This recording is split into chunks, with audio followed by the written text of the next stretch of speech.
right, guys, welcome back to the Imaxit YouTube channel. I'm your host, JD. If you're new, please do smash that like button, share, and definitely subscribe. All right, and if you are already a member of the channel, keep on sharing the contents far and wide. We really and truly appreciate it. So, as you know, it's going to be a Concacaf Council, where in which we do have our guests. Tito, Curacao, Africans, Canada, and others might join along the way. We're going to discuss where we left it off, which is from the start of the group stage. So now we have enough information on the team so we can get straight through it. All right. So we have Tito already here. So I'm going to just bring him in because we had him on at the back end. Yeah. So just bring him in. So Tito, how are you doing? Good man. You? I am alive and working. Today was a busy day, to be honest.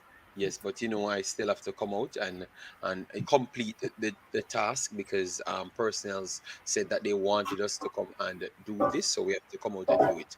So let me start with what we have right here. So clearly, the tournament kicked off with a very good game, Jamaica versus United States. What you made of that game? Like, what after you saw that game, what you believed after that? Oh well, the game it was a good game. It was a great way to start off the tournament. But that game really had me believing that Jamaica would top the group from for the other matches. But but yeah, there was just a couple of problems that Jamaica had to fix. But Mhm. after that, there was really nothing else. It was a great game to start it off, but yeah. Okay, so you said based off the first thing you saw, you thought that Jamaica would have actually won the group. Yes, because Jamaica should have won it, if we're being honest. Bailey shouldn't have taken the penalty. I don't understand how he didn't score the rebound. Mm-hmm. It was really a weird situation. But I thought For Jamaica me, would have just steam piled over the other teams, which they did, but yeah, the US just scored more. okay, for me, I looked at it a little bit different. To be honest, I thought that Jamaica struggled in that game because of the problems that we had coming in, i.e., players coming in late, and the players does not have that cohesion between one another. So I thought that even though True. Jamaica had majority of no, they had the lead for the longest time, I thought that we were pretty much lucky to stay in the game because of the saves that the chances that United States created and the saves you had to make. So that's how I looked at it. To be honest, obviously we were leading, so we can look at it. I have no problem with people look at it both sides. But when I'm looking at it from a footballing standpoint, I thought that we got off based on the chances that the United States missed.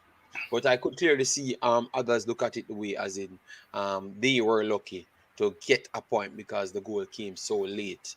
But if we are talking about opportunities, chances created, you have to say that Jamaica was pretty much lucky on that side. But if you're talking the goal only, yeah, I would actually The agree with you right there. one of the biggest problems that match is was after Bailey missed the penalty, he was trying too much to redeem for it, which basically hurt Jamaica as he would go down, get the ball, but then try to beat two, three players too much. Yeah, yeah, yeah. Agreed, agreed. Definitely, majority of the persons saw it the same way as yourself, included maybe himself as well. So yeah, definitely. Let me bless up everyone coming in. Osh Puppy, thanks for being here. Massive respect. Kurt Steele, how you doing? Hope all is well. Well, South Cry. JD, how you feel about our chances? We're gonna get into that. We're gonna get into that. Remember, it's a big thing, we was wanted to do everything. Kevin, bless up yourself. Brian Burke, massive respect. Claudia Fletcher, massive respect. Guys, once you come in, please do smash the like button and join the conversation. Africans will join us soon, and other maybe others will join us as well soon. All right. So, anyways, let me move on from the Jamaica first game now. So we saw some good results. All right. After that, we saw Saint Kitts versus Trinidad. Trinidad um, defeated them 3-0 in a waterlogged type style game. And then we had Qatar defeated Haiti. What you made of those games? Like when you watched you first watched them, you thought that they were gonna get over the line? Well, starting with the Trinidad and Saint Kitts game, no, it's nothing surprising. What happened? It was expected with what happened that game. Trinidad had no problem and won it. The Haiti Qatar game was a very good match, honestly. Qatar controlled the game up until they scored the opening goal. After that, it was all Haiti, and honestly, Qatar got very lucky that game to only get out with a 2-1 loss. It could have been way more than that. Haiti Agreed, really agreed, agreed. impressed me that match. Agreed, agreed. But what happened after that? Because they just faded off. Like, are you just saying it's the experience? Because I thought that it was the experience of Honduras and the experience of Mexico. Because the Mexico game, they got some big openings.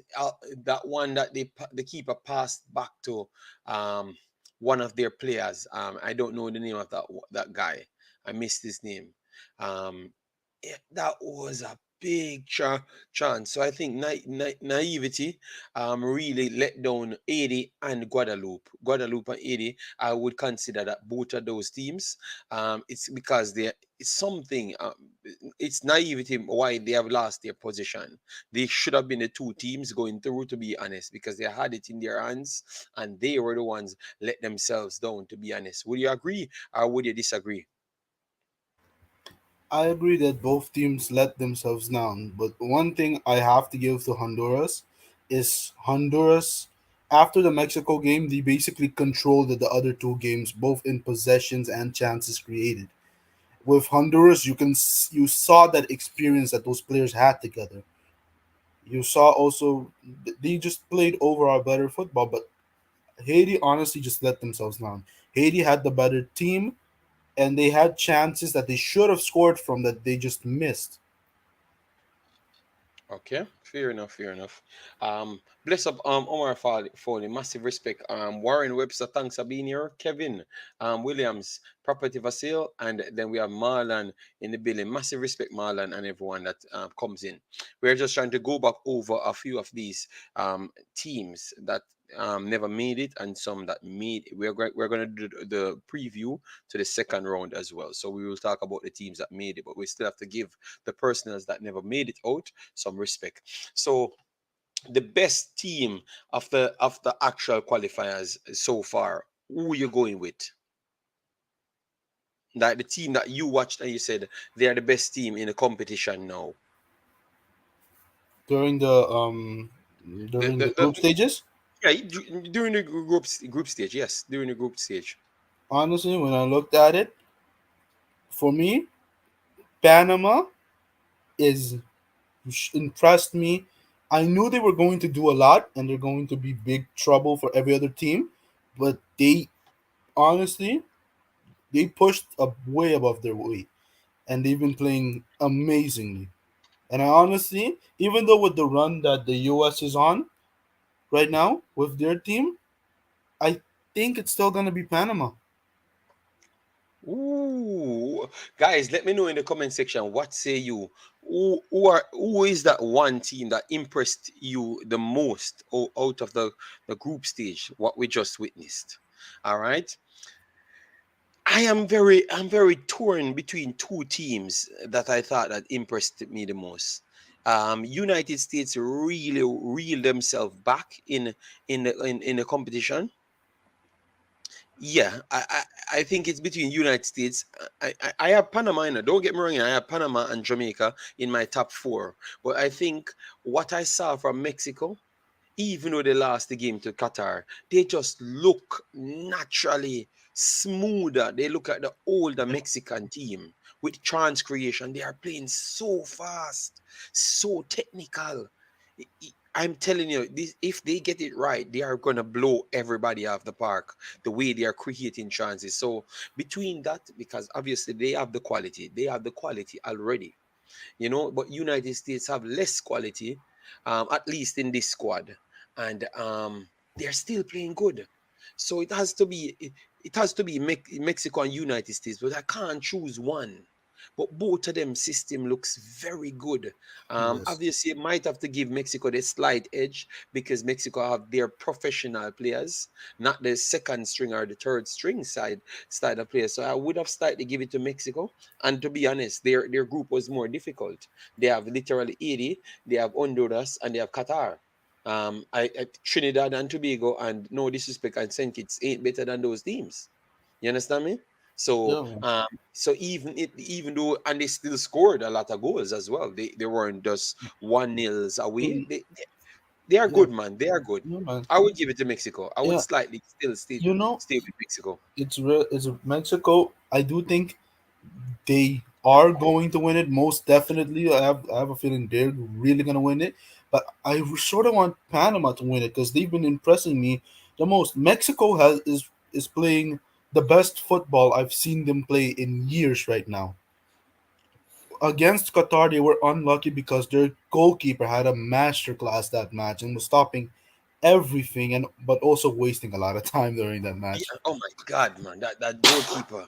That That's I, true. goalkeeper. That's true. I was Worst. honestly surprised that keeper wasn't sent off because the That amount of goalkeeper time is he wasted. no, but the reason why he never got a second yellow card, what they do, they have a tactic. What they do, they put the reserve goalkeeper to warm up and let it seems like he's injured. So the referee will have some sympathy on him. These things, I don't know how they planned out these things. But honestly, But look, that's I not have really a to, surprise. yeah, but I have to give it to them because I understand that they will waste a lot of time. They took the lead, and remember the other two games they conceded in added time, so they don't want to risk that again. They take the lead and then waste time every single time after that. It's completely understandable from them. Okay. Africans, before we, let me just go through the comments and then ask you. Just gather your thoughts and let me know who looks the most impressive to you. All right. So Joshua Harris says Guatemala looks the most impressive team. DNA says Mexico and Guadeloupe for me look the most impressive, and Guadeloupe never made it through. Wow. I would say USA. They have been dominant in all three games. Yes, but that's why I said between USA and Mexico, but based on what I saw. Marciana Scott said Jamaica will be champions. All right. So Africans, what say you on this matter of who you I, thought looked the best so far? I think the best so far for me, and this is okay, so I have to separate this. Who's looked the best so far has probably been the US from game to game. Who do I now look at and say, I'd like a deep run? Unfortunately, for 80% of the chat in here, I'd say Guatemala. I think what they've done in this tournament is really big. Africans, But so you know why the Jamaican I'm people not. there I'm for not. why? No, but JD. But honestly, even it didn't matter who they were playing. I was like, after that Canada Guatemala match, I was like, you know what? Give them a deep run. I don't care. Give them a deep run. Get them to the semis because I think it's been an interesting Gold Cup, especially when you look at a couple things. Right? You saw the minnows of the Caribbean coming up and then doing things. Right? Guadeloupe, Martinique were in it in the last moments and then weren't able to get the job done. You have teams like Guatemala, who I mean, the support that they have and just everything they've been able to do is great. I think from a Concacaf level, because I don't, I'm speaking earnestly, honestly, but it's okay. No, nobody likes me when I say when I happen to be going against someone. It's okay. I'll have my pain on Sunday. It's okay. But like I think I like what Guatemala has done. I'm curious to see. It's unfortunate for me, honestly, that it's Guatemala v Jamaica because both teams are very much interesting. Um, because they're both playing well on paper. It should be lopsided, but I don't know. This is Concacaf, JD. We've seen stranger things happen. Hmm. So I think in terms of teams I wanted to, and then which is why I was kind of rooting. I was rooting for Canada to finish first in this group, even at the last, even though they didn't look good, because I didn't want to have not only the Canadian USA matchup, I didn't want the Guatemala Jamaica matchup because I felt that it was two interesting stories, and then now they're pretty much dead now. So I would have loved to see that, but I think Guatemala was a team that's really opened my eyes a bit in terms of that. Mexico, I mean, as much as they lost to Qatar, they were still very good that game. So I don't doubt them. They just have I don't doubt I don't doubt them too much in terms of what they're able to do. And their matchup is easier. I think truthfully, whoever wins that game on the other bracket, like whoever wins the Canada US matchup, which let's be honest is probably going to be the US, they're going to the final. I don't think that matchup stops. But on the other side of the bracket, there's interesting matchups where you could say, okay, if Jamaica goes through and they play Mexico, how do they fare?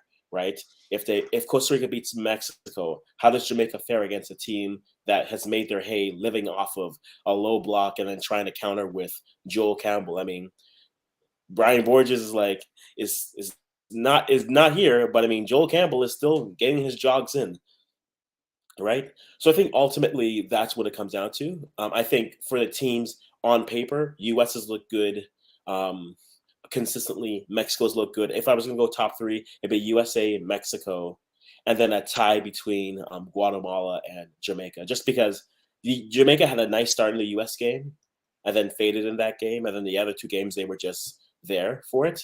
Guatemala, I felt, has just had the better chances and has been in their games for the most part all tournament long. So I put those two kind of in that same category. Okay, okay, fair enough, fair enough. I understood what you're saying. I just knew that it's going to, you know, you have to be careful. People, once you come in, please do smash the like button, share, and subscribe. And remember, you can go and follow any one of these guys. One, Tito, that doesn't have his camera on. His link is in the chat, so please go and follow him on Twitter. Hopefully, he has a YouTube channel soon, so we can actually grow it. So he has to turn his camera on. And then Africans link is already there. So you can Mm-hmm. just click it and go and support him. And it will always be in all of the episodes, so you can always go back and check it. O'Neill, best of thanks for being here. Drew Russ, how you doing, man? Massive respect. Jamaica's improved and will get better. All right, that's come from Warren. Saul said Jamaica going to the finals. And Africans is a eater, Danica Knight. Kevin Hi, Williams, I really Danica. wanted a crack against the Canadians, but I didn't. It didn't materialize because I am still pissed about that 4-0 in the World Cup qualification. All JD, right, truthfully, you truthfully speaking, I wish we were playing Jamaica in this round for one simple reason, right? Because I've never made any lies about this. This tournament is about evaluating players. And I think against a unit, sure, you can get out coached there, but in terms of individual players, where they stack up to see where your players are. I think Jamaica's the better measuring stick in terms of where your depth is and where that is versus that. And I think that would have been beneficial, which is why I was one of the few people on Sunday who was like, come on, Canada, get those 8 more goals. Come on, Gerard, because I think that's a better evaluation for them at that point. But it is and what it is. yeah, to be honest, I actually think Canada has a better chance to win against Jamaica than what they have against Canada. I don't know what your coach thinks, but I actually think United States cohesion is a little bit better. Canada could afford Mm-hmm. to sit back because Canada is better than Trinidad, and they have better players on the field as well, and their system is better as well. They are not the better team than they don't have the better players than Jamaica, but Jamaica is not Mm-hmm. fully gelled. So No, they're not. No. so you guys getting United States, I think even with the players that they do have, it's big in United States' favor. I think the Oh, United for States sure. will, yeah, but we will get into that. We will get into that. Mm-hmm. You are joke Africans. If Guatemala get to the semifinal, what does that mean? I JD, don't it know. means because I don't think this is the most, and I said this yesterday before everything cut off. This will be the most, what's it called? this will be the most hostile CONCACAF environment for some of these players coming in, right? Yes, you've played road games. Now, this isn't World Cup qualifiers, but I mean, you best believe that 80% of those fans for that game are going to be wearing light blue and white. And they've created their environments. They've created have been great. That's the one thing I give them credit for. They've come out, they've supported, and I wonder how much Guatemala feeds off of that. Like I said, on paper, Jamaica should be the better team. They should have the quality, but how much can a team feed off of its supporters? Jamaica won't have nearly the same amount as Guatemala does. And I think that might play a bigger factor than we realize. Because, yes, you play the game, but then when you have an entire stadium against you, it's a different animal. Okay, Marciano Scott said Jamaica will show Guatemala. Oh, it's done. Um, Africans trying to save face. Okay, Costa Um, Rica will put up a fight. Are you saying something, Tito? yeah, it's just weird because people have to remember that Guatemala, they're not Trinidad or Saint Kitts, and it's not. It's going to be difficult, especially for a team that still has players who debuted in this Gold Cup. Guatemala's players have been playing with each other for a while now. Guatemala only has like two debutants in their starting 11 this Gold Cup. Mm-hmm. All the other players have been playing with each other for a while. Just you can say the same for Jamaica, but Jamaica has several debutants and other players who haven't played that much with Jamaica, so there's lacking chemistry. There is. And to add to that, Tito, like the only game we have in terms of adversity that this team has faced, Jamaica that is against the US. And against the US, yes, they were tired, they didn't have the match fitness, all those things.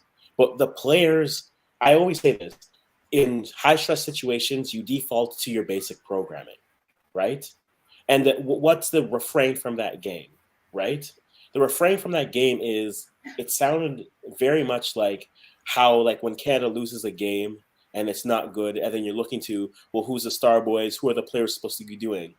It's, well, Bailey's doing too much on the ball. This person needs to move the ball better. The defense isn't there. Midfield, who, what? We've seen Jamaica in adversity, and I think they'll learn from it. But the sample size that we have against a team that is as cohesive as the Guatemala, I think that is something. If Guatemala gets up on this game, I wonder who starts to press on that Jamaican squad. And if by anything we've seen, it's probably Leon Bailey. And if Leon Bailey starts to press, then it turns into a situation where are you holding on to the ball too much versus making the simple play? There are players, there's enough quality on this team that this ball should be moving. It shouldn't be on one spot frozen and then waiting for someone to take on someone 1v1. There is enough talent on this team that the ball should just be moving. But I do wonder in high stress situations, again, the USA game, we saw the ball got to Bailey and then the ball never left him until it went to the other team. There are things like that, which I'm like, maybe we see a different part in this game, but if they starting to have to press, how do they look? And that's just something that I haven't seen them look good in the games, which is what I'm curious. Maybe they go down against Guatemala and they turn it up and they're able to get it and we don't have this conversation. But based off the sample size, when they are down, that is what happens. Okay, fair enough, fair enough. Big up yourself, Kieran. Thanks very much for being here. Massive, massive respect. All right, so let me see. We're gonna pick up. Okay, people saying Africans is salty. I thought Africans says a few things that I actually agree with. Based on the same. But the problem I can't understand with the fans when the first game finishes, which is United States, they're having the same problems, you know. But the problem Mm. is we won the next two games, and then everyone forgot what happened in the United States game. And remember, we don't have the same quality of teams that we're facing, the same Mm-hmm. style of teams that we're facing until this round. Yeah. So you still have things to look out for, and that is the biggest problem. I think people not really adjusting to, but you pointed it out, and I think you have a strong point. Jeremy Blake says, African, you will live to eat your words. Trust me, wait, man. Jamaica will finish Mexico along with United States. All right. So give us. Hmm? Remember, we're here to have a conversation, So give us the reason why you said so. Like what tactics you saw, what you saw, that you think that's going to happen. You understand me? So give us something that you saw. What you think once Jamaica build on that, it's going to be unstoppable. Because that is the problem. For me, Mhm. the players' quality is there, Mhm. but I'm looking for things that I saw that can improve to get Jamaica over the line in different systems. Because Yeah. remember, we are watching all the teams played, so we know what they do offer. And I have not seen an next team press. No, I saw teams press Jamaica. Trinidad pressed Jamaica in the second half, and Mhm. United States pressed them the entire game. And both opportunities, I was expecting Jamaica to come out of it, and Jamaica never came out of it because they never came out of the Trinidad press as well. Here's the thing. So we need to talk about those things, rather than just say we're going to win, but look at the tactics and see where we can actually improve, you know. Here's the Mhm. thing. So Yeah. The one thing I wanted to say is that Jamaica's defense throughout all three matches has shown several holes in them that should be fixed. Let's say Jamaica plays Mexico. Mexico are relentless. The way that they've been playing this tournament, they're completely relentless on the attack. They'll just continue and continue to press nonstop. It's like their players don't get tired. yeah, Yeah, that's fair. And I think but it's big bosses, we're gonna move. We're gonna come back to that, But let me just go through this, so we don't have the lament on Jamaica too much until we can get into the prediction. Yes, so we can give our takes and stuff. So this is the 11, the group stage 11. All right. We saw that midfielders playing deeper line roles, but we are gonna still go through it. So Nicholas Hagan, um, you guys agree that he should have gotten the goalkeeper of the group stage? no problem with that. Yeah. All right. I think he needed to be that, because without him being that, I think his team really don't do his team, even though they're organized, it would have been more difficult. So I would say I don't have much problems with it as well. So the back line now is a three at the back. They used James Sands at the back, Luis Romo and Patrick Burner. You saw anybody would have displaced them? See, here's the thing. I can under the thing with James Sands being there is interesting because I would have rather put Robinson there over Sands based off of what I saw because Sands' inclusion there, what has the US really faced in terms of having to defend well, right?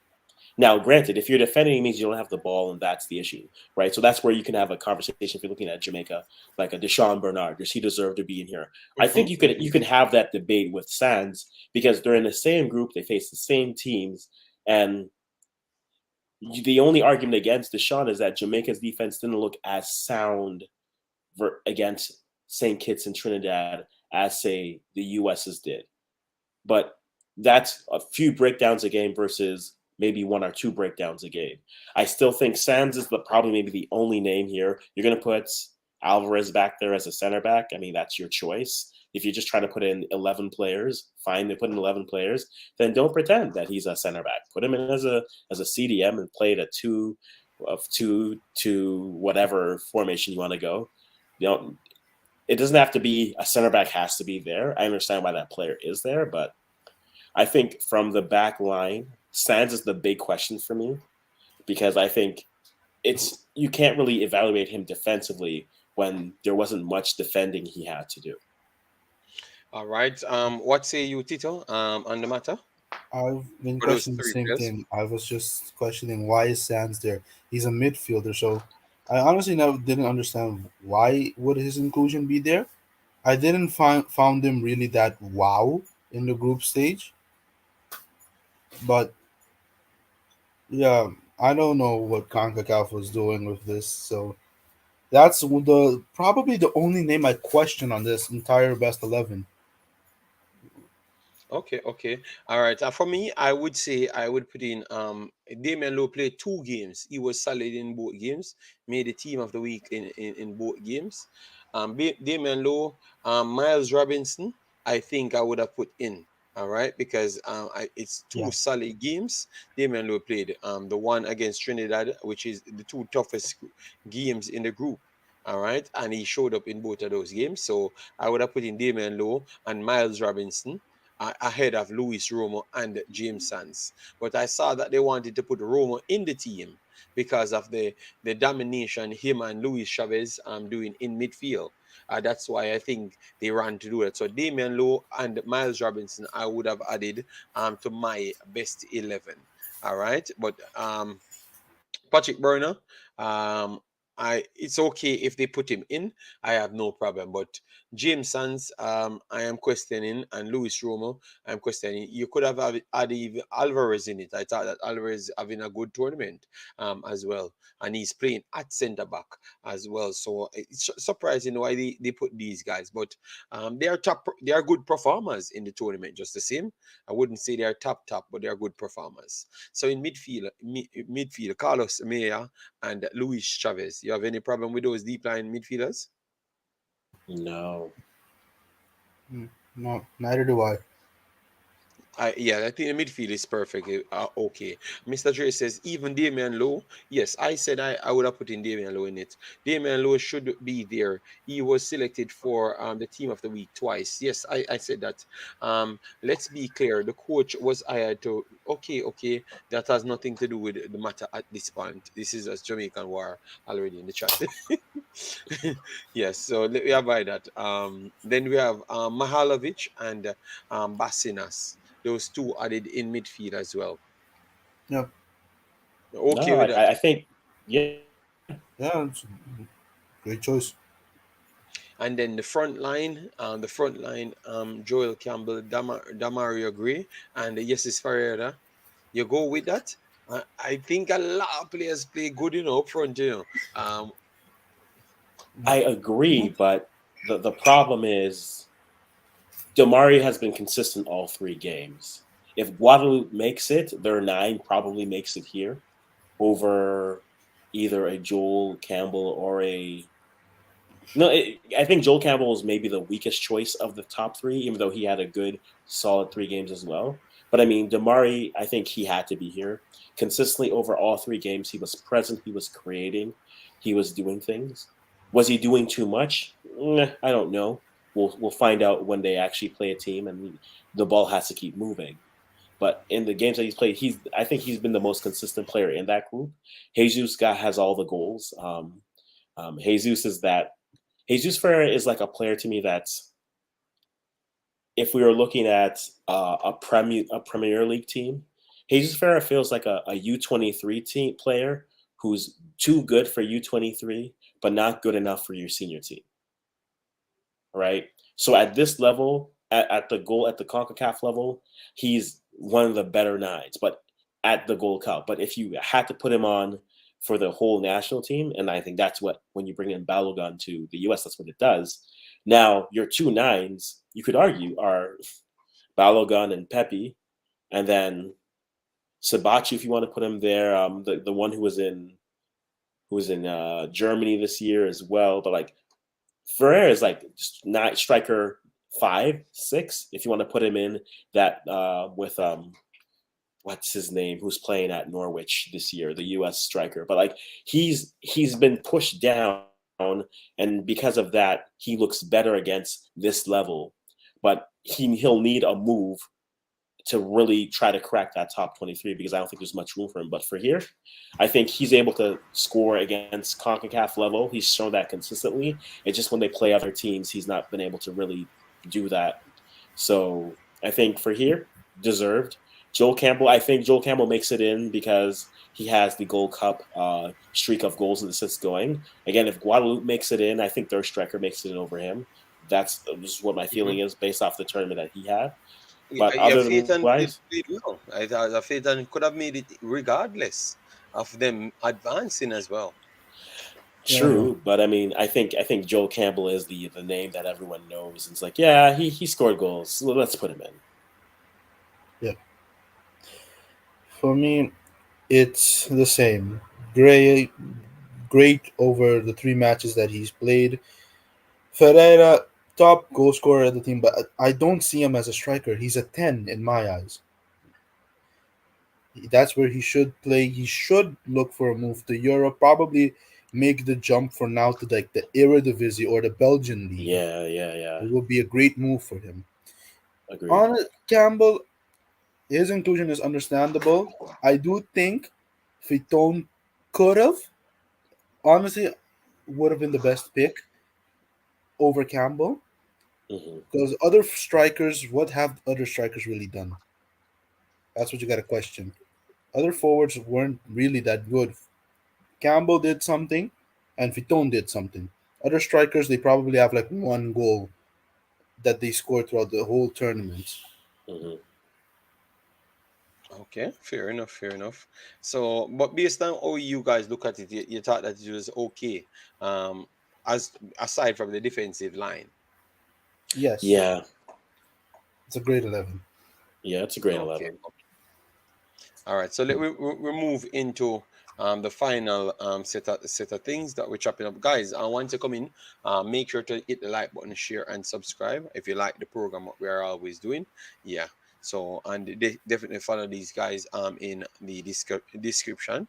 All right. So we have a few games. The knockout stage coming. All right. Mhm. We Yeah. said that we wanted time, for we to properly assess what will happen. Um. All right. So no, we get the time. No, we got the time. Now, No, we now you see, I wrote down my predictions. JD, I think JD also wrote down his. I'm not sure if Africans did For what? Who's gonna the win predictions for this? the group stage. Oh, for the group stage, I think the only ones I got wrong were Costa Rica because I had Haiti going through. I got a Um, lot wrong, yeah. you got a lot wrong. Okay, especially Qatar. let me review that. I have Jamaica, USA, Hmm. Jamaica, USA, in the exact order. USA coming first. Um, in the next group, I had Mexico, 80. So I got Mexico. I got Mexico right, but not 80, 80, not 80. Hmm. So Qatar went through. So Qatar is the team that I never picked. All right. So I got that one wrong out of the three. Then we Hmm. have Panama. Panama coming first. Costa Rica coming second. We got that. Yes. I got that spot on right. The exact Hmm. order as well. Yeah, so that is 5 out of 6 I've gotten. And then the final one is Guatemala, In Canada. Guatemala and Canada. I had I had Guadeloupe and Canada coming through, Yes, and you Guadeloupe did. let me down. Guadeloupe let me down. Eh, So I had 6 out of 8, and all of them that Canada came second. Canada came second, so I got yeah. 6 out of 8, and only one team out of rank placement, which I had Canada first. They came in Hmm. second. So I thought No, I did a that's fair. decent job. I think I got maybe in terms of their placements, maybe 4 out of the 8 right. The two ones that I was wrong at with, which I think we can ask this question before we get into predictions here. Is there a team that disappointed you here? Because I think for me, the team that I expected more out of that disappointed me was El Salvador. I thought maybe, and now I'm questioning whether or not they've maxed out this current group, and they either need an influx of young talent coming through, or they need to find some duel somewhere that can inject some life into this group Yeah. because I expected El Salvador to finish second in this group. I didn't think Costa Rica could make it through, and they did, and that was surprising a little bit for me. Canada is disappointing for different levels, not for their necessarily making it through, but just what I wanted to see going into this tournament. So that's where the disappointment lies. And then, as I said before, I didn't rate Qatar at all. Yeah. I thought Haiti would have got it done, and Haiti didn't get it done. I had said earlier, whoever wins the game between Haiti and the first game, Haiti-Qatar game, I think that allows you the inside track to make it through. I think Haiti did that, and then just weren't able to get results after that, which Yeah. is just they're probably one of the more frustrating teams in this region because you see talent that's there, but they're never able to put it together on the pitch. But I mean, how about you two? What were teams that you felt disappointed you? Most disappointing team for me. I would have to go down and say 80 because 80 got the first 3 points. Mm, Then they looked solid against Mexico. Even though Mexico was dominant on the night, 80 still could have gotten something on the night based on the opportunities they actually created or got, not created because one was passed back to mhm. the forward for 80 with the empty Yeah, goal. So if you get opportunities like that, even if you don't deserve to get something from the game, you should have actually tied yourself up and got something from the game. Then they had the yeah, final game against Honduras, got the lead. Then Honduras came back and went 2-1 over them. They had good chances to equalize, and they never did. Um, so to be honest, I would say 80 situation. 80 had a guilty edge opportunity to go through.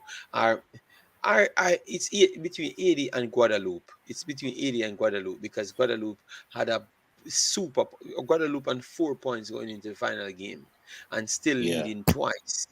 So I would say Guadeloupe slightly over 80. Mm, Guadeloupe slightly over 80 because of the position that they found themselves in, even in the actual final game to get over the line and failed to do so. mhm. It's fair. So what say you, Yeah. Tito? For me, I'm going to say Haiti disappointed me the most. The reason is what Guadeloupe did, no one expected. Guadeloupe always had the players for a while now, but they've never been able to put it together. But with what Haiti has been continuously disappointing. They've been getting close, but never managed to get over that line. They keep getting close, especially after the first game. I'm like, okay, nah, Haiti is going to take second, if not probably challenge Mexico for first, because they played Qatar after Qatar took the lead. Haiti had so many chances that they created.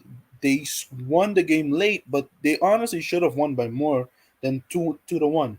They should have scored more against Mexico. Their defense gave away the ball and Haiti didn't do anything with it. The player got it and shot the ball immediately, which was an easy save for Ochoa. He could have passed it or at least dribbled a bit more closer and shot. Yeah. And against um against Honduras they played well. They played well like they played the last two matches. They had a bad they couldn't do anything against Mexico, but Honduras they dominated the other two matches.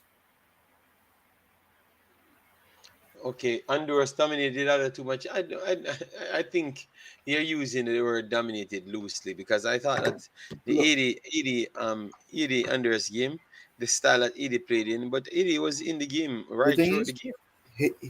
Haiti were in the game, but when you look at it, Honduras had more of the ball. They had more of the chances. The only thing is, Haiti created better chances, but they did not capitalize on them. And I Okay. think that's the thing Um, with Haiti, right? Haiti creates. Haiti was the most ineffective team in terms of just finishing. If Haiti had Agreed. a halfway decent striker, they're done. They're in this, but they No, don't, and that's kind of where they are. So, agreed on that. Africans. I'll stop you right there. The team with the most problem with goal scoring is Curacao by far. Right now, we have a striker who can finish. But when you look at our games, man, we could not finish for anything. Look at Nations League. When we opened against Honduras, 16 shots to 5 compared to Honduras, and Honduras beat us at home 1-0. We missed an Mm, open goal and everything. Haiti also have a that's huge fair. problem with finishing. The thing is, Nazone is a striker, but he's played on the wing, so Pirio can play at the striker position. If they can Hmm. somehow manage to get Nazone or Fafa Pico to play in that striker position, they're going to start getting some more better opportunities to score, and probably their chances of scoring will go up. Okay. Great, Charles, great. bless up yourself. Thanks for being here. Um, African saying Jamaica don't. Okay, that's a fight one. Antonio over Joel Campbell.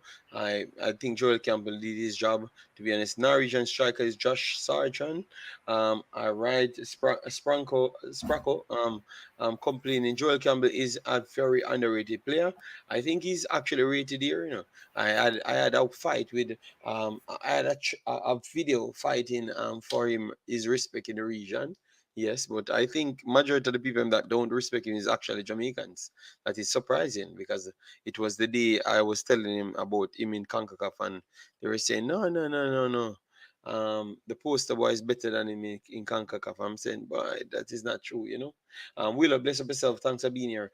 Joel Campbell has been a model of consistency for Costa Rica. Yes, man, I think for the region. The region is from this guy came out. He was always good. So based on all the assessment, Guatemala is the surprise of the Gold Cup so far. Yes, yes. I thought that they should have made it through, but I just believe that Guadeloupe would have gotten it in the end because I saw the additional pieces at Guadeloupe were actually putting it in. But they fought them way here, so you have to show them respect. A one-time Jamaica team play, you don't know what they were doing, but this team as a formula and that makes them dangerous. Okay, fair enough. So say, bless up yourself. Thanks for being here. Massive respect. How come Junior Islet made a team? Because he played in the team. To be honest. Marlon Nelson said, I'm disappointed with 80 because I have them to qualify for the quarterfinals. Yeah, well, they messed it up, and I think his experience caused the problem. JD, Caribbean teams don't defend well, i.e., 80. I think I just believe that a lot of things happen and team just capitulated on the night. JD, if Jamaica lose against Guatemala, is it a failure? Could you ask the panelists? Yes. What say you, Tito? If you think they lose against Guatemala, it's a failure. I wouldn't say it's a failure because I don't have Guatemala this low on my list. Here's the I thing. still think they're a decent team. And any team that makes the quarterfinals, I don't think they're failures. It for me, listen, it's not a failure because I don't know why people keep they overlook Guatemala on everything. But every time Guatemala continues to upset people, they're like, how did they do this? How did they do this? Guatemala is not a bad team, and Guatemala has tons of experience with each other. Their players have played with each other for years already. They also have a couple of younger players in the team, but their team is also filled with so much experience. But when you look at Jamaica, they're under a new coach. Jamaica's coach hasn't been able to bring in the same players every camp. Every camp, there's several players missing. Sometimes it's filled with players from the JPL. So he hasn't been able to really build anything with the team. And his performances with Jamaica so far, they've been good this Gold Cup. It's not a failure if you lose against Guatemala, a team that has chemistry with each other. There's what? There's Dexter Lambakisa. There's that Deshaun Bernard. Um, there's that other guy that's playing in the midfield that plays for Swansea. There's Gray and several others that are making their debut for Jamaica in this Gold Cup. So there's no chemistry. If they lose, they lose. They can't expect things to come quickly. It takes time to build something. Look at Canada. It took time for them to build something, and they're playing great now. I would agree with you right there. I think if Jamaica loses, and guys, remember, it's someone asked the question, so we are just replying to a question that's asked because I know people will turn up on the stream and then criticize we while we are saying that. All right? Yes, it's someone asked. Warren Webster asked that question. For me, if they lose against Guatemala, um, I have no problem because I'm going to assess the game and see what we learned along the way. Because the first two times someone presses against Jamaica, we have problems. So I don't think we fixed the pressing problem because we had problems in the first set of games as well. in the Qatar and Jordan, and we can't say the Qatar and Jordan is a different team. No, we just added more players to it. It's the similar background of the team that we had in the Qatar Jordan game. It's a similar game, and they struggle with um no, Dean, it's not a failure. I don't look at football like that. I look at football from a footballing standpoint. You understand me? And Mhm. chemistry is a big thing. We you look at how the guys them started, and here the coach talked about the problem that they had with the eat and stuff. These guys just came here, so Tito have a good point. He just came. They just came here, so they dropped off for 25 minutes against Saint Kitts. Guatemala is better than Saint Kitts. You maybe if you play like that for the next 25 minutes, that poor, you might actually gone down 2-3 nil against a team like that. You never may know what will come if the team is not gelled. That's all we're trying to say. So give them an opportunity to play freely and don't criticize them if the result goes bad against them. Obviously, they have the talent. They have the talent to go out there and win it. Yeah, they have the talent to go out there and win it, but football don't naturally plays like that. Dean, maybe that's the first time you're talking to me. You're telling me to check something. You get me? You're telling me to check something. I am going for our footballing metrics. Dean, you don't how much players on the field. You check how much time they play for Jamaica. Sometimes we have to be for me, I want it to work, I want it to work. So for me, people want to disagree, if we lose the game to Guatemala, I have no problem, because my thing is more longer lengthed, and I want to see we learn something in the game. It's about me learning something in the game and see that they have improved.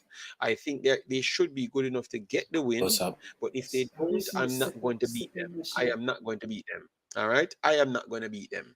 All right, I am not going to beat them. I'm going to evaluate it and give them more time. That's what I am going to do. If the fans them want to beat them, I am not. I am not going to, because I see football and I see the problems. And if you want me to be honest, Jamaica failed in the group stage with both times teams pressed them both times. So if Guatemala can press Jamaica, which they can, and they are going to win the midfield, so that itself. So you let we face reality. This is the reality, guys. Two times that team pressed Jamaica, the team won the pressing. Um, every single time, included Saint Kitts, won the midfield against Jamaica. So and then the weather caused some problems. I'm just trying to show you how reality is. Now you have a next team that can press better than Trinidad and better than Saint Kitts, but they are not as good as United States. And they are good players as well, better than the next two teams.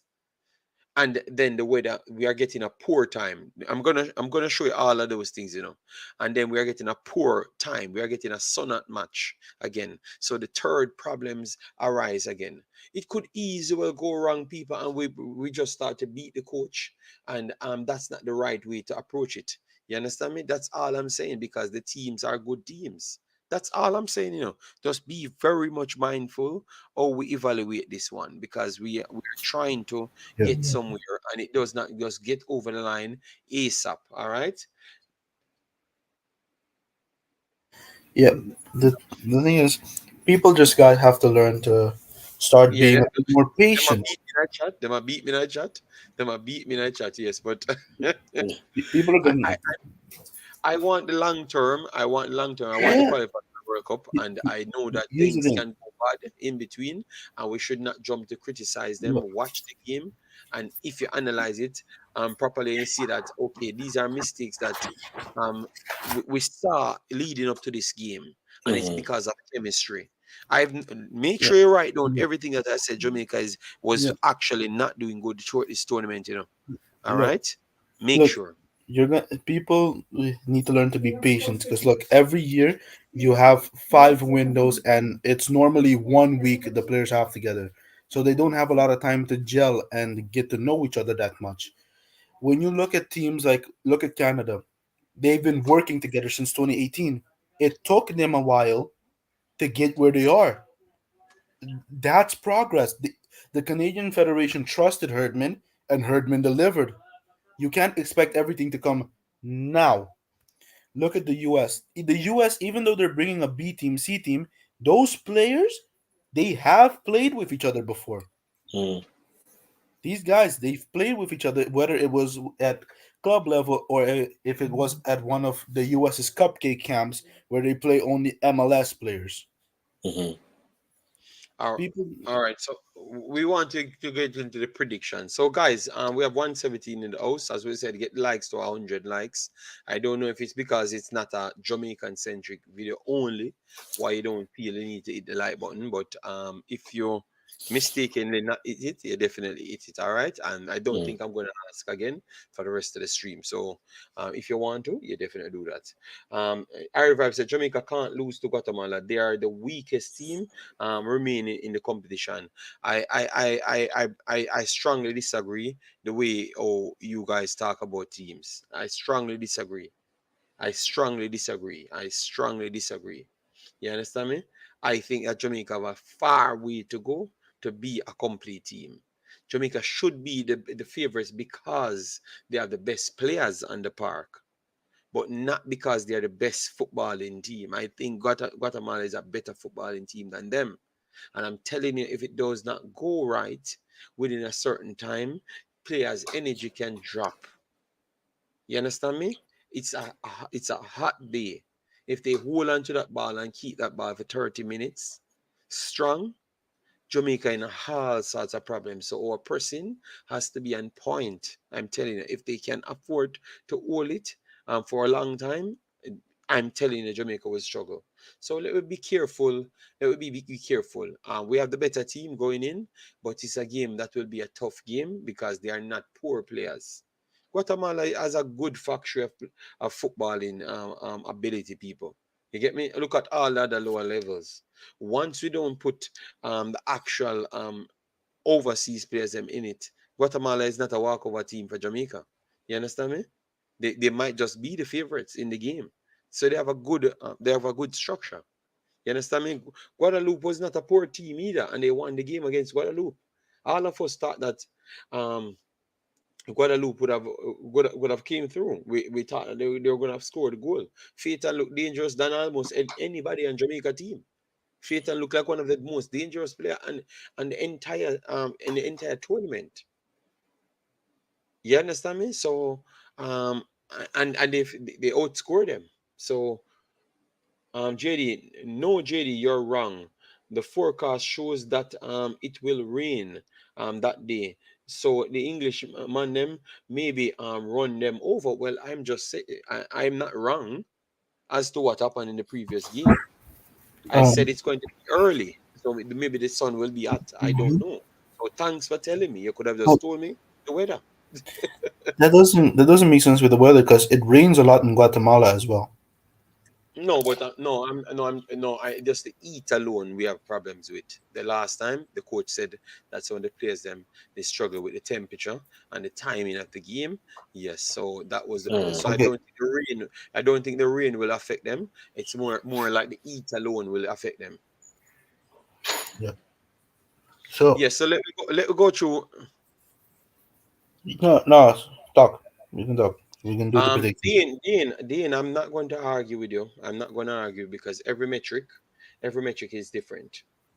Every metric is different. I'm talking about all levels. You realize what I've just said? All levels of football. That pull back the video and listen to what I've said. You don't hear nothing what I've said, and I'm not going to argue with nobody. I think this is a Concacaf stream, and I never even wanted to lament on that too much. So let me move on to the actual predictions. So Qatar and Panama, who you guys have in that one? I think it should be Panama. Qatar has proven that they can counter and get maybe a goal here or there. Either way, Panama will have the majority of the ball. And the question will be, can they find the holes, especially wherever they're going to choose to attack from? I'd say go down the right side because I think there's a freeway there on the right side for Panama to attack, getting things off the right side. I think I think Panama should win this. I'm gonna go with probably the score of 3-1. 3-1 Panama. Panama. Yes. Okay, okay. Tito, big up yourself, Dwayne Thomas. Big up Yeah, everyone in the chat. I'm gonna come and read all the comments. Just give me a little time. Yeah, Tito, who you have in that Panama Qatar game? I have Panama. Panama have shown that they have no problem finding goals. In their last match, they made a couple of rotations in the team and they didn't have trouble finding goals against El Salvador, even though they made changes into the starting 11. Qatar, we're going to expect what we're going to expect from them. They're going to sit back, let Panama have all of the ball, and they're going to just work on the counter and see what they can manage to do with that, just like they did against Mexico. They're not going to risk opening up that defense for nothing. I think it's going to be 2-1 Panama. 2-1, 3-1 Panama. All right. So right after this, um, so then why is it Panama team not the big name players? But yet still everybody's saying Panama is so good, but yet still we can't accept that Guatemala is a good team. And why Jamaicans can say Panama is a good team, but yet still cannot class Guatemala as a good team. Well, Panama is a team that's beat them, and it's in their recency. Also, I trust Panama's coach because Panama's coach got them here. For me, that's what I would argue. I'd argue Christensen is the better coach, and I think to me, out of the other things, what I've seen from Panama is their consistency in what they're going to do. You know what you're getting from that team. They're going to pass it. They're going to have their possession. They'll be dangerous, and they'll put away more chances than not. Um, that is what Panama has been over the last couple of years. Even if you go back to 2021 Gold Cup, when they lost to Qatar in the quarters, that team was creating opportunities throughout the tournament, and that team has been consistent in that. In terms of they can play, that's the thing that we don't give Panama enough credit for. They can play different styles of games throughout the game. I always bring up the Canada matchup against Panama, where Canada ultimately wins that game 4-1. But the majority of that game is basically Panama just taking the life out of the game until Alfonso Davies starts running, right? After Canada drew that game that game was just Panama passing, Canada maybe have an opportunity, but then Canada passing and taking the air out of the game. They're a team that can play multifaceted. And I don't think they get enough respect just because I think they're in that top echelon of teams in CONCACAF, but the other teams have talent that can outshine that cohesiveness there. But I think for Panama, that's where it is. Okay, I will take the Panama as well. I will take the Panama as well. Again? I think Panama will beat Qatar. I want Qatar out of this competition. Yeah, I everyone wants. agree. I I don't agree. like the way This, they play this will football. be this will be the last Gold Cup they play within the agreement with Concacaf. Yes, But I It's think please. a I double think face. Panama are going to win because their coach. If you take away Panama's coach, if you take away Thomas Christensen, Panama will rapidly drop within their performances. As their coach, I don't know how they found him, but he's been amazing. And the thing is, modern football right now, it favors Panama a lot, especially in CONCACAF, as Panama's players are very physical. Mm. And that style of play favors them a lot. Yes, but Qatar, yeah, Qatar. It started off. I like the way they played. They tried to play the football the true and real way. But my goodness, man, once it comes down to they must win a game, their tactics is so terrible from time to time. They're gonna play So terrorist football. yeah, yeah, and I think I'm gonna see the same thing against Panama. I just feel like they are gonna start the game, dodgy, everything, man. I can't wait for somebody to beat One Qatar, just one beat thing them. I'm going to So say, Panama 3-1, I will go with as well. the one thing I want to say before we move on from this match, the thing I'm gonna expect from Qatar is I think they're going to try and find the goal within the first 5 to 10 minutes and then just defend for the rest of the Yes, game. If they can't find it, just try to take it to penalties. I agree. But I don't think that's going to suit Okay. them. So Okay. Blessings. Big Dylan. Hope all is well. JD, when last Guatemala beat we? Question. All when we have the English players them. When we don't have them. Okay. Um, We will fight him Studio Elliot, we will fight in fight the in shade. the streets. Okay, okay. Okay, Thank you, okay, thank okay, you. Yeah, 300. love that one. Shakpo, bless yourself. Thanks for being here. Massive respect. Damari Gray would love the rain. Yes, rain is in England always. Everton would love it. Shakpo said Guatemala has that fighting spirit. Best as documentary. Bless yourself. Thanks for being here. What most Jamaicans don't realize, Panama always beat us because of players playing together for a long time. We must be patient. But that's what we're saying, Warrior 777. But they said they start find every metric. So you can say it in the chat. But once we say it, we are bad minded and we're fighting against something. You get me? Yes. So yeah, JD, the team not fully gel as yet. So I'm not willing to beat the host as yet. Yes, but that's what I think. But I still think we should. We still think we should beat Guatemala because of maybe Damari Gray, Liam Bailey, or Mikel Antonio just come up and do something. But controlling the game and dominating play through all thirds, I just don't see it happen. Because against Saint Kitts, we never dominate any plays through all thirds. Against Saint Kitts, I'm wondering if people actually watch the game and realize that we are struggling with Saint Kitts for 20 odd minutes. So all I'm saying is conditions are there that could cause us problems. So let we don't go in with this overhype mentality because it's once we Mhm. do that, no Africans, that's where I think we start bashing the coach too easy. You understand I me?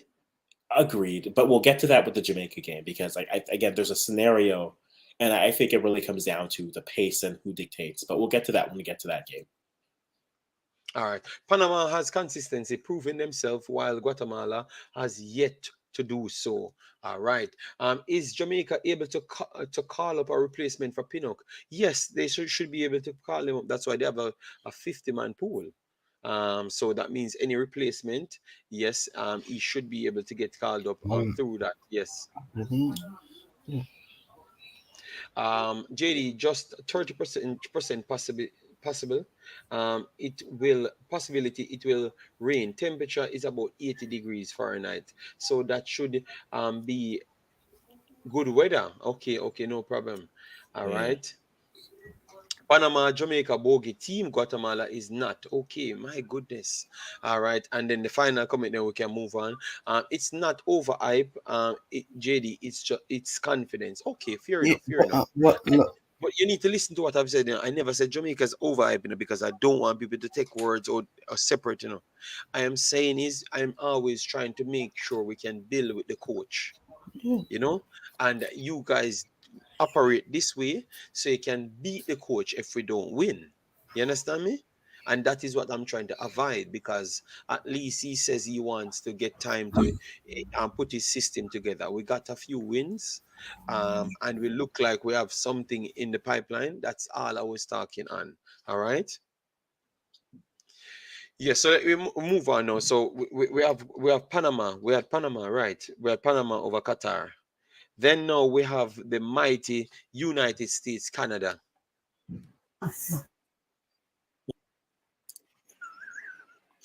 you know what? I'm gonna leave myself. I'll wait till the end just so that I can Yeah, man, no let problem. everyone bring me to Tito, reality Tito, before I try to live on hope. and people, let me know what you think will happen in the United States Canada game. Tito, go ahead for Canada. What you make of Canada so far? Um, well, you see, for me, Canada, they haven't really been good. They've been struggling a lot, and honestly, the main player for them has been that Ahmad player. He's been great. I gotta give that to that player. The U.S. they've been running rampant on every team they've been playing. They they showed that some to some extent against Jamaica as well, but I'm honestly gonna say it, that Canadian defense is not gonna hold up when Jesus Ferreira starts pacing down and and Mihailovic probably finds a good ball. The only player they're probably not gonna have to worry about if he starts is Indejas, as that guy cannot find a target to save his life. And Sonara as well. Sonara. Yeah. Yes. No, Okay. Samora is left. He's left the Oh, camp yeah, with the he's injury. injured. He was injured. Okay. Yes. Thank goodness. Oh Lord. Yes. Anyways. You're having some background noise. Yeah. Tito. So you have to mute the mic. Yeah. Huh? Yeah. Once you're not talking. Yeah. For me, as what I've said, people, you can put your comments in, because I know you guys will want to put comments in, because you and someone on the panel have a problem going on. Oh, I saw the amount of comments I'm seeing. We are gonna get through all the comments then.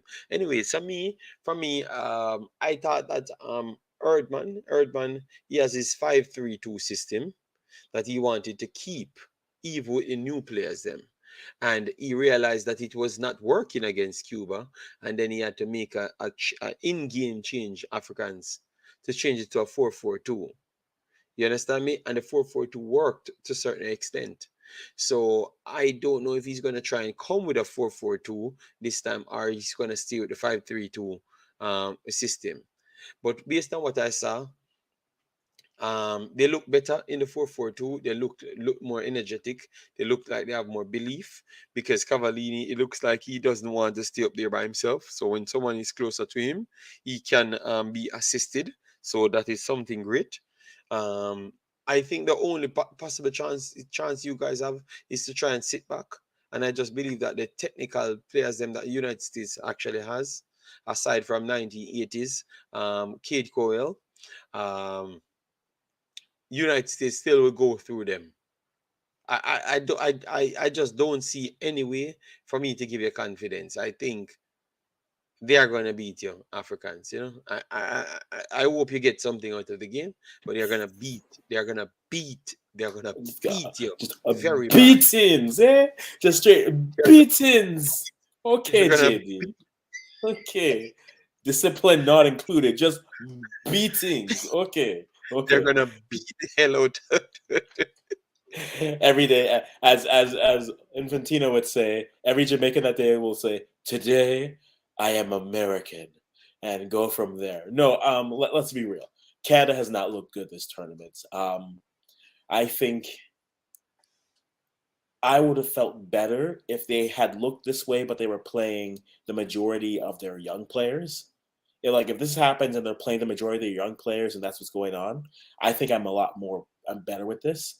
And this comes down to ultimately how I want this game to go. Do I want to win this game? Of course I do.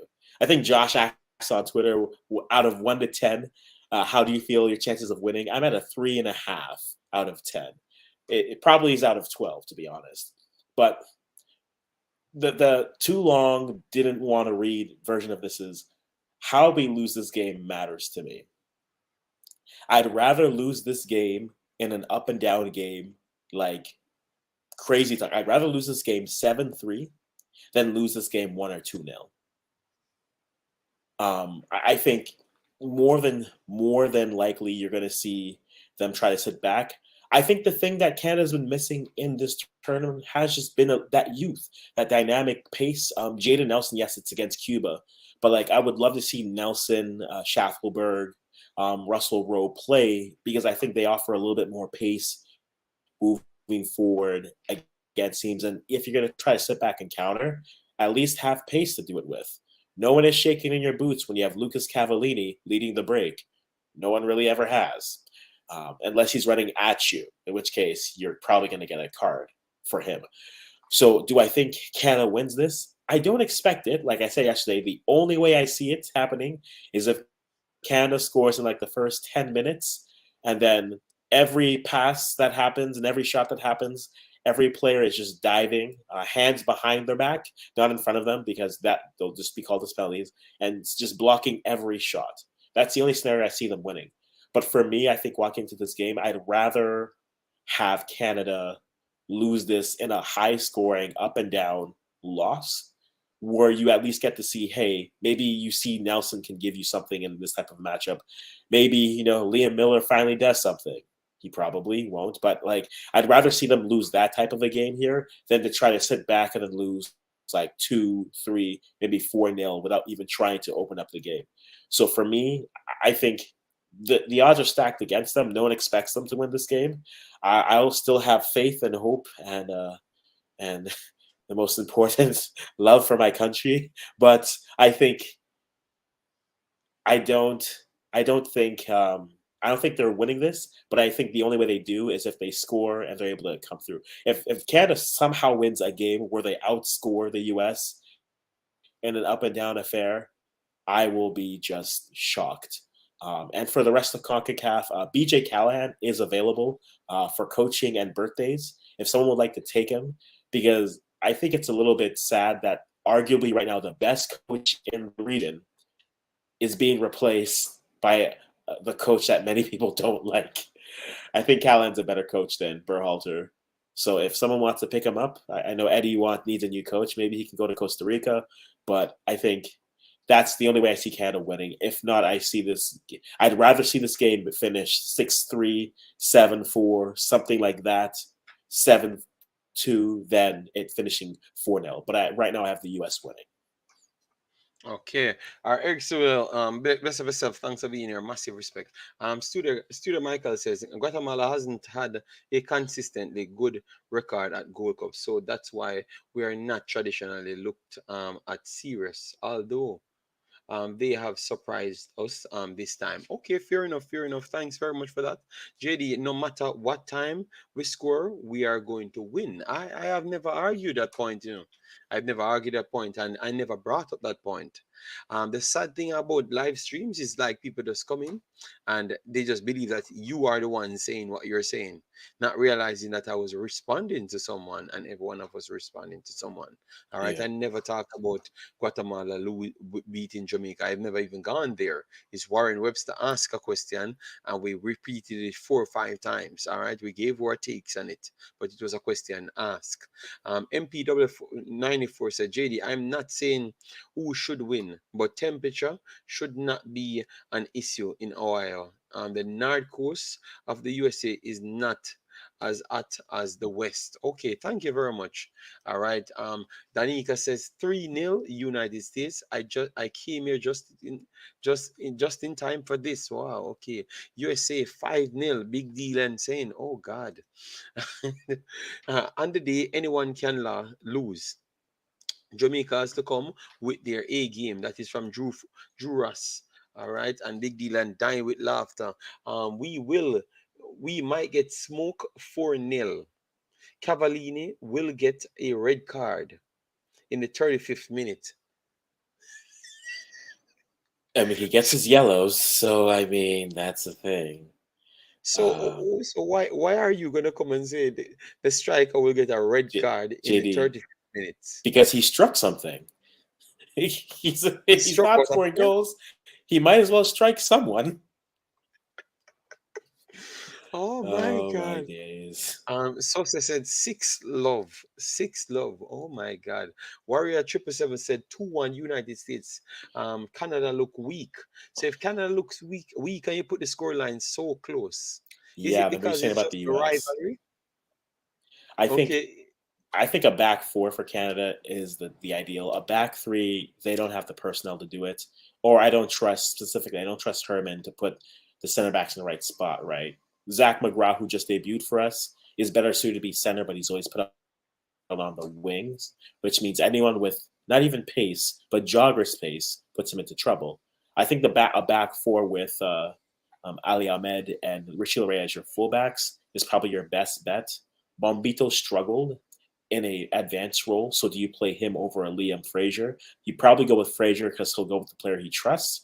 I'd like him just say, you know what? Let's see how the kids react. I need to see, and that's my thing. If I were coaching this team, I would start all the kids and say, okay, you're playing the U.S., show me something. Because this is the best way to evaluate these players against a system that they have to now break, and they have to play a system to break through. I would love to see what they can do.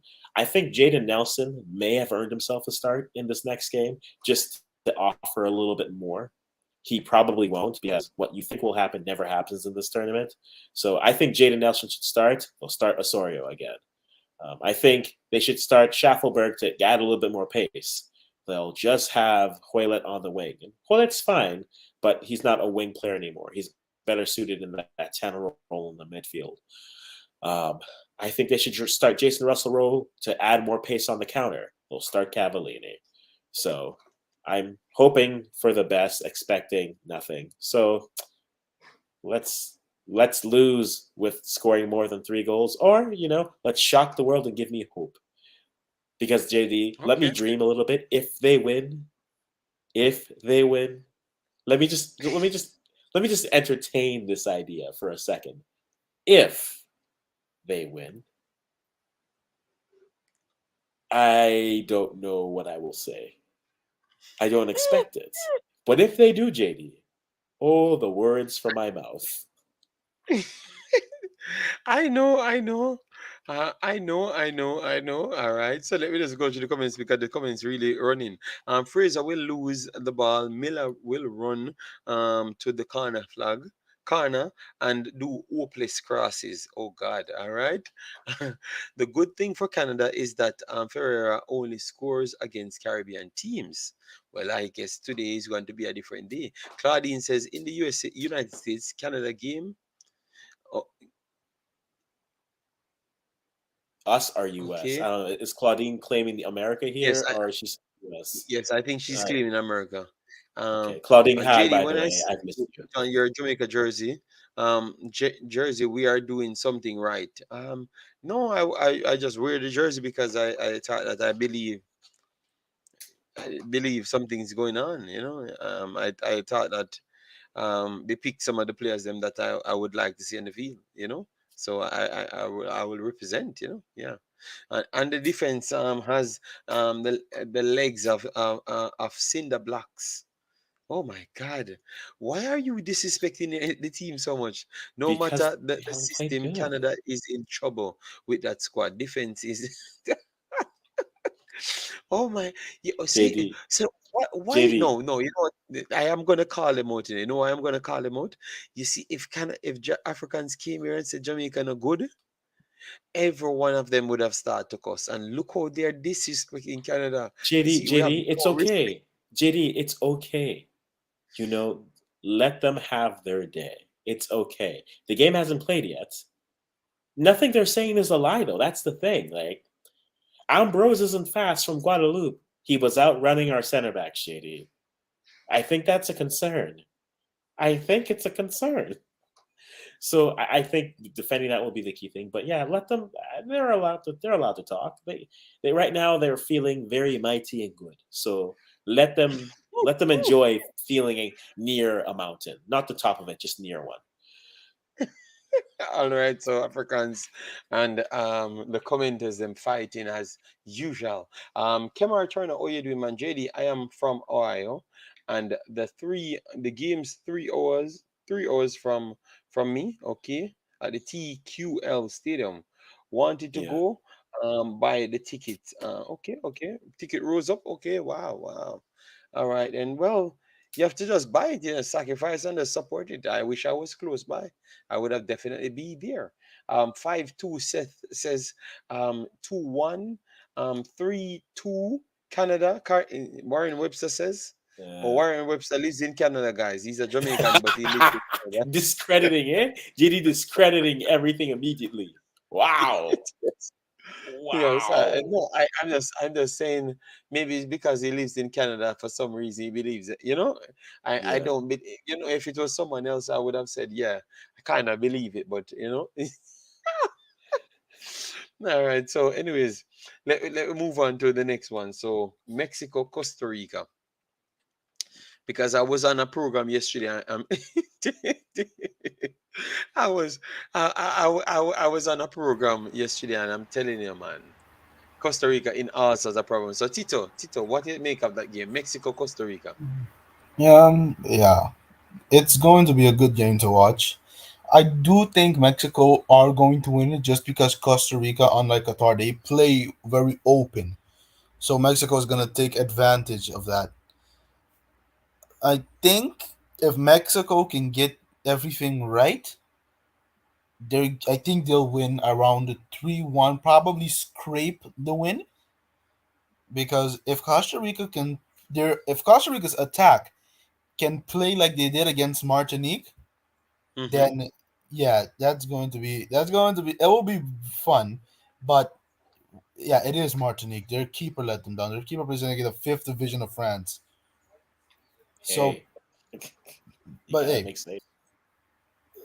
um, I do think it's going to be for Mexico. I think Mexico's gonna hold most of the ball. I think they're going to really force Costa Rica back because Mexico's press is completely relentless. They don't stop. They're continuously on you. So I think it's gonna. I'll go for 3-1 Mexico. Probably 3-0 if that defense doesn't mess up. Okay, okay.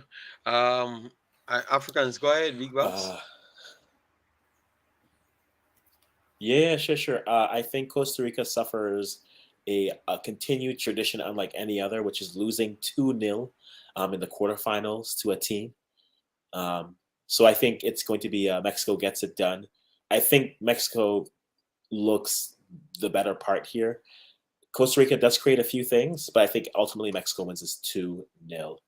And Santi Jimenez scores one goal, and then Mexicans start saying he's the best nine in the region for consistency purposes. So that happens. Okay, he has not been consistent. That's one thing I could say.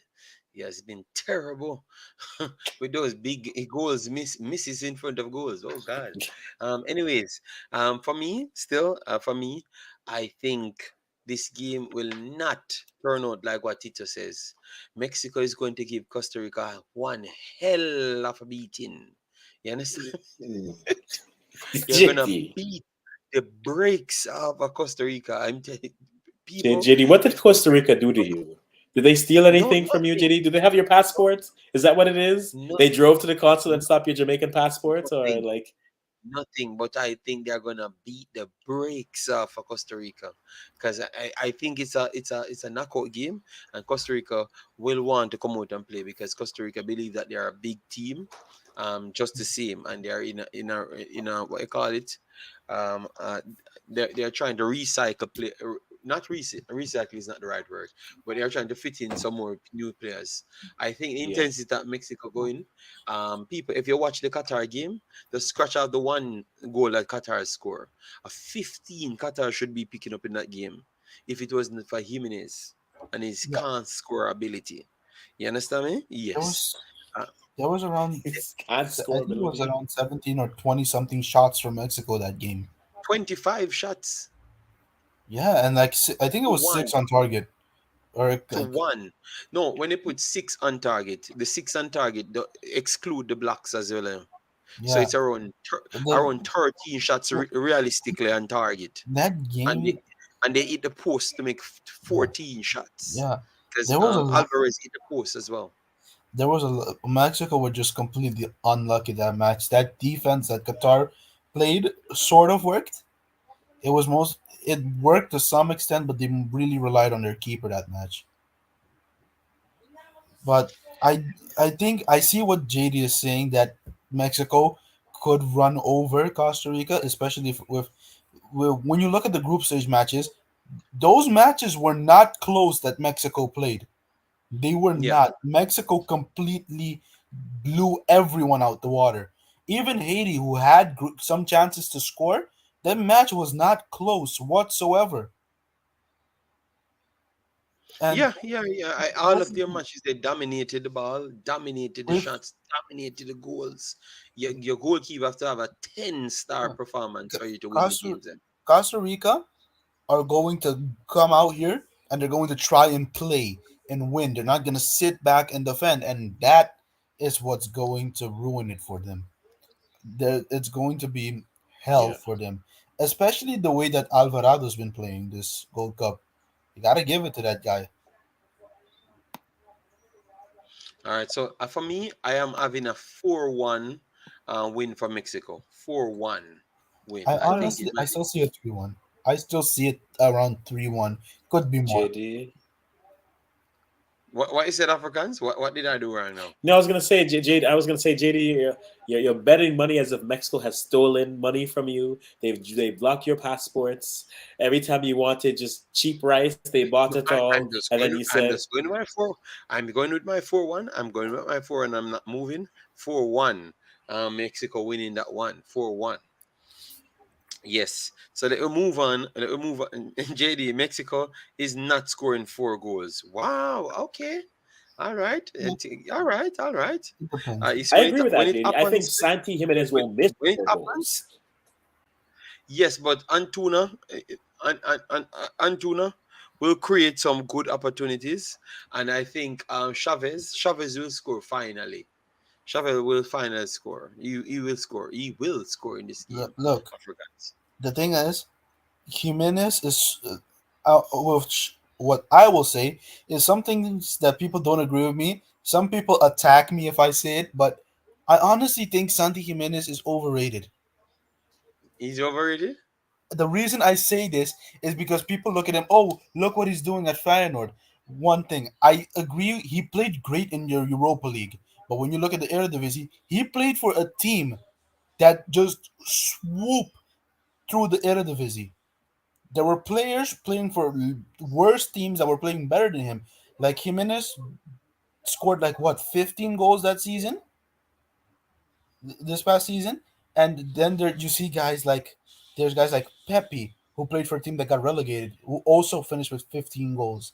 You have guys like Kramer who played for a So, team that finished ninth and got 12. so what you're saying, he should have done much better because he has Yes, too much he played with it. weaknesses. Listen, Jimenez has like squandered so many chances at Feyenoord. The reason he scores so much, people say, "Oh, he scores a lot," but people don't look at how much chances he squanders completely. The So reason he how can scores so we? much is I love this show. Yeah, I love this show. A man can say a $20 million baller is overrated. But yeah, yet you see if Tito, you see if I ever mention a player overrated in the Jamaican category, and see people agreeing with it in the chat. But this show is very smooth. listen, You see, if I ever do a Jamaican show and said man overrated, my goodness, I love the fact that yeah. other people seeing it. Oh, other persons say people overrated. All Because here's right, the so thing: But respect Tito. when Thanks for the when but people honesty. JD, look at that's it, why we come. Go Tito, go Tito. yeah, when people look at Santi, they're not looking. They don't really watch his match. They look at the highlights or they look at his stats. They're like, "Oh, he has 15 goals in so much matches. Yeah, He's playing good," but he's not. but Tito, his stats showcase that he missed 2 big chances in a damn game. Yeah, So but people look at his stats at Feyenoord, but they don't look at how many chances he misses. I've seen him miss chances 1v1 that he should be putting away. He's in like 5 shots at Feyenoord, he scores once every 5 shots. yeah, but he does the same for Mexico, and he needs to do better because in that game he had a point blank one with the keeper, and he kicks it on the keeper. So Yeah, he needs to that change it. He needs to that's the improve thing. 100%. There's a lot of things he can still improve. He's still young. He's going to improve. But the way that the Mexicans and every other people in CONCACAF, they hold him up high like he's a god. But what has he shown? People don't really look at the match. Look, I watch the Eredivisie and I watch a lot of the matches. Feyenoord, I've watched most of Feyenoord's matches this season.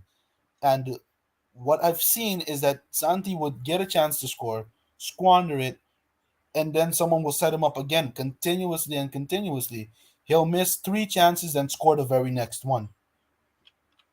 Okay, People don't all look at right. that. All right, so let me run through the comments right here. I'm rooting for Canada to win 2 goals to 1.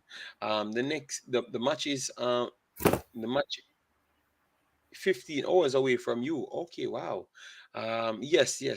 2-1 Mexico Danica night. Jamaican Guna says Canada are get a nice 4-0 from United States.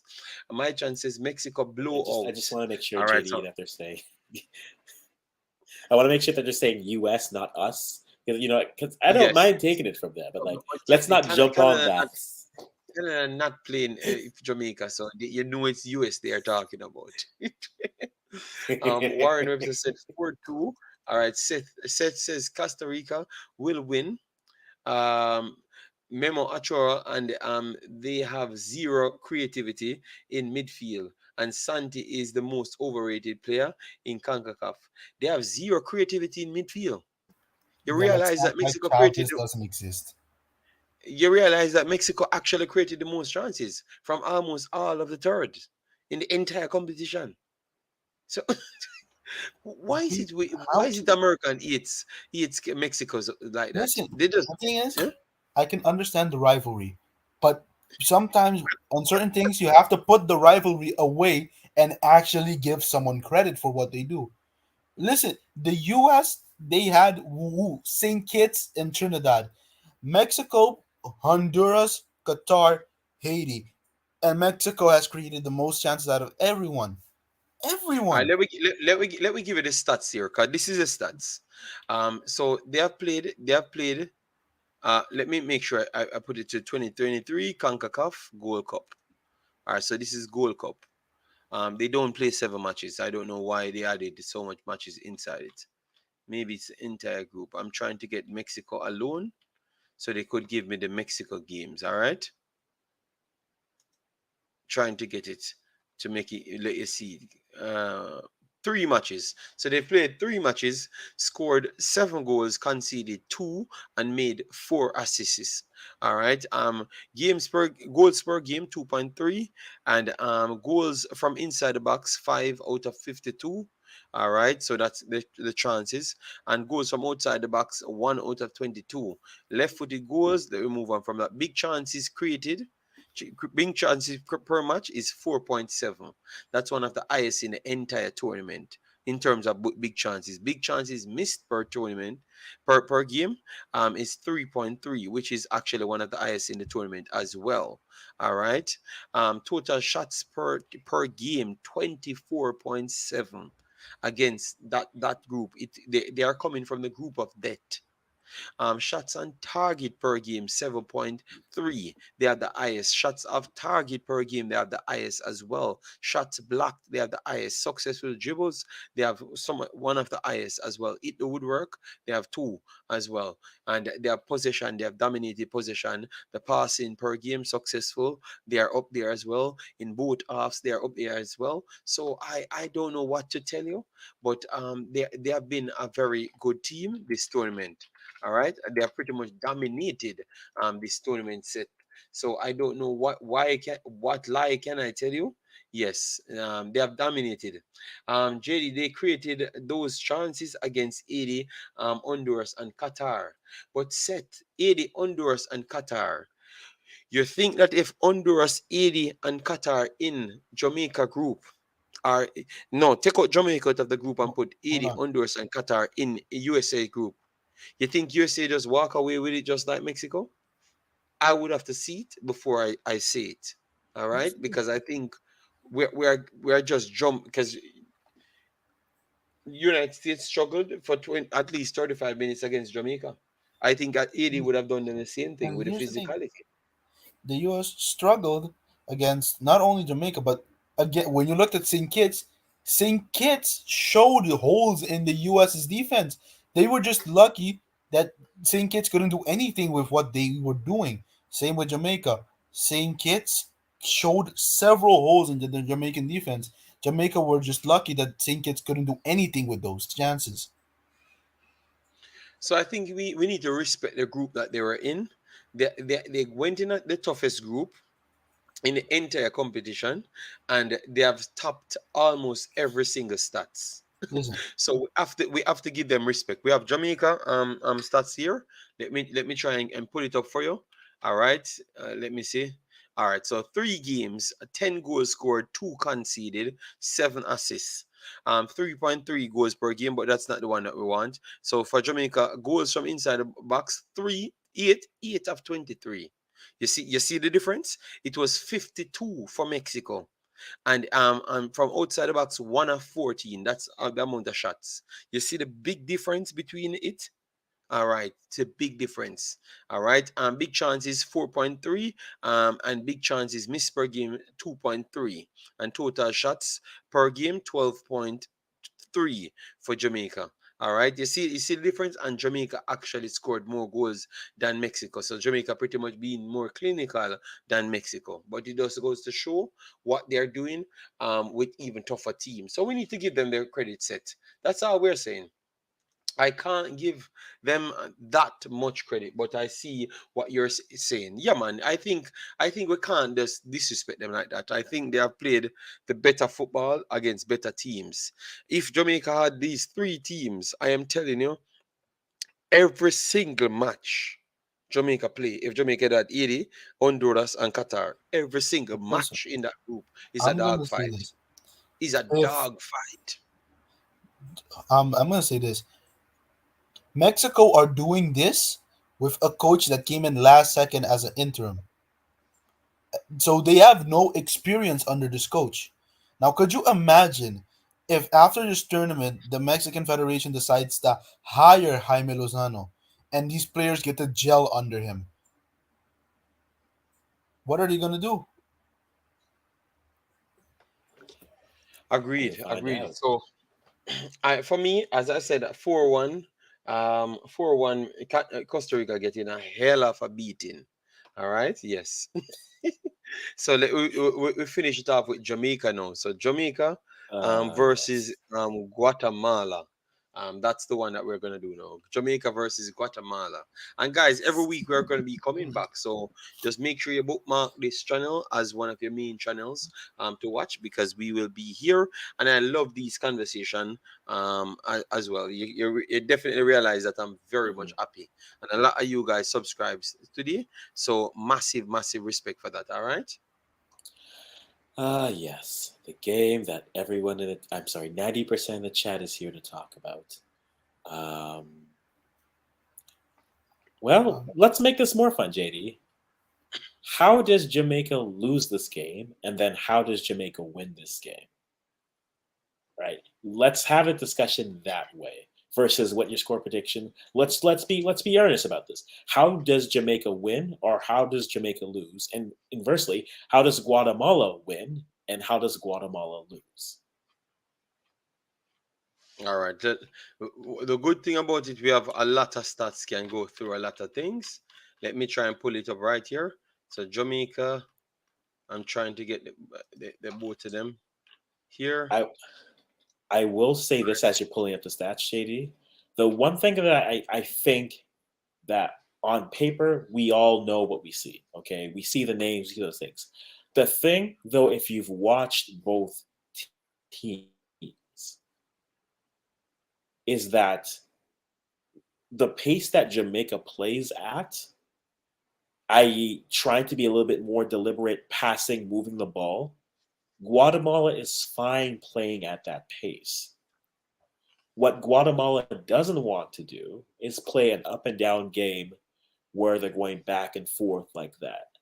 I think the more that game turns into more even possession, or even if it goes into just possession that's there, I think that suits Guatemala more, because Guatemala, the way that they've been playing, they feel like that they can get teams on the counter, right? Even the game like against Canada, they had the better chances. I don't know how they didn't score, but if you're going to play that, you have the ball, but when we turn you over, we are coming on the counter.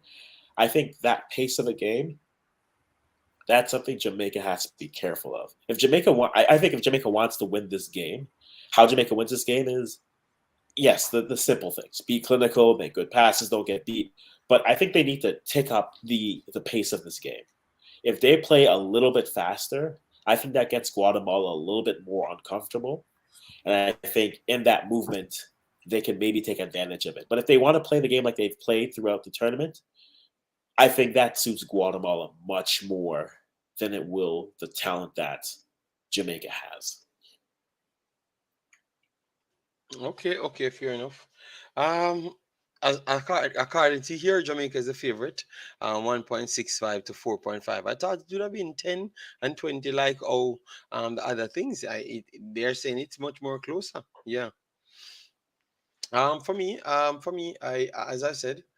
I think these games might go big because I have cut Panama 3-1. I have USA 4-1 over Canada, and I have Costa Rica getting a bit beaten 4-1 as well. For the Jamaica game, oh Lord. I don't know what I'm gonna expect from Jamaica, man. I'm just hoping that they do come out and at least control the wing plays because I've realized that I'm watching the Guadeloupe game against them, and definitely Phaeton and those guys dropping off caused them us as a problem. So I think Michael Antonio will be rotating and everyone will be moving, and the wing plays they're gonna try and concentrate on, you know. So if they can get it under control, I do see good things coming for Jamaica. But I just believe that Guatemala will fight for the middle of the pitch. And for some reason, I believe that they're going to win it because everybody won it before. So I think that is going to slow down play, slow down Jamaica's play massively, and create all sort of havoc. So that's why I see it as a lower scoring game than what I first thought when I looked at the Guatemala team. I could see Jamaica winning it, but I'm not gonna go 4-1. I think if Jamaica winning it, it's 3-1. But I could easily well see a 1-1 game because if you can't get the ball and they can control it in midfield, you have problems. Jamaica easy well to get behind, easy. So if they control the ball, I will see a problem. I think they're gonna score, and hopefully they don't score first because if they Yeah. score first, it's even worse. I think um, the only way Jamaica loses this game is if Guatemala scores first. If Guatemala scores first, I think Jamaica have a strong chance of losing the game because now they can start pattern themselves how they play, which is in the midfield.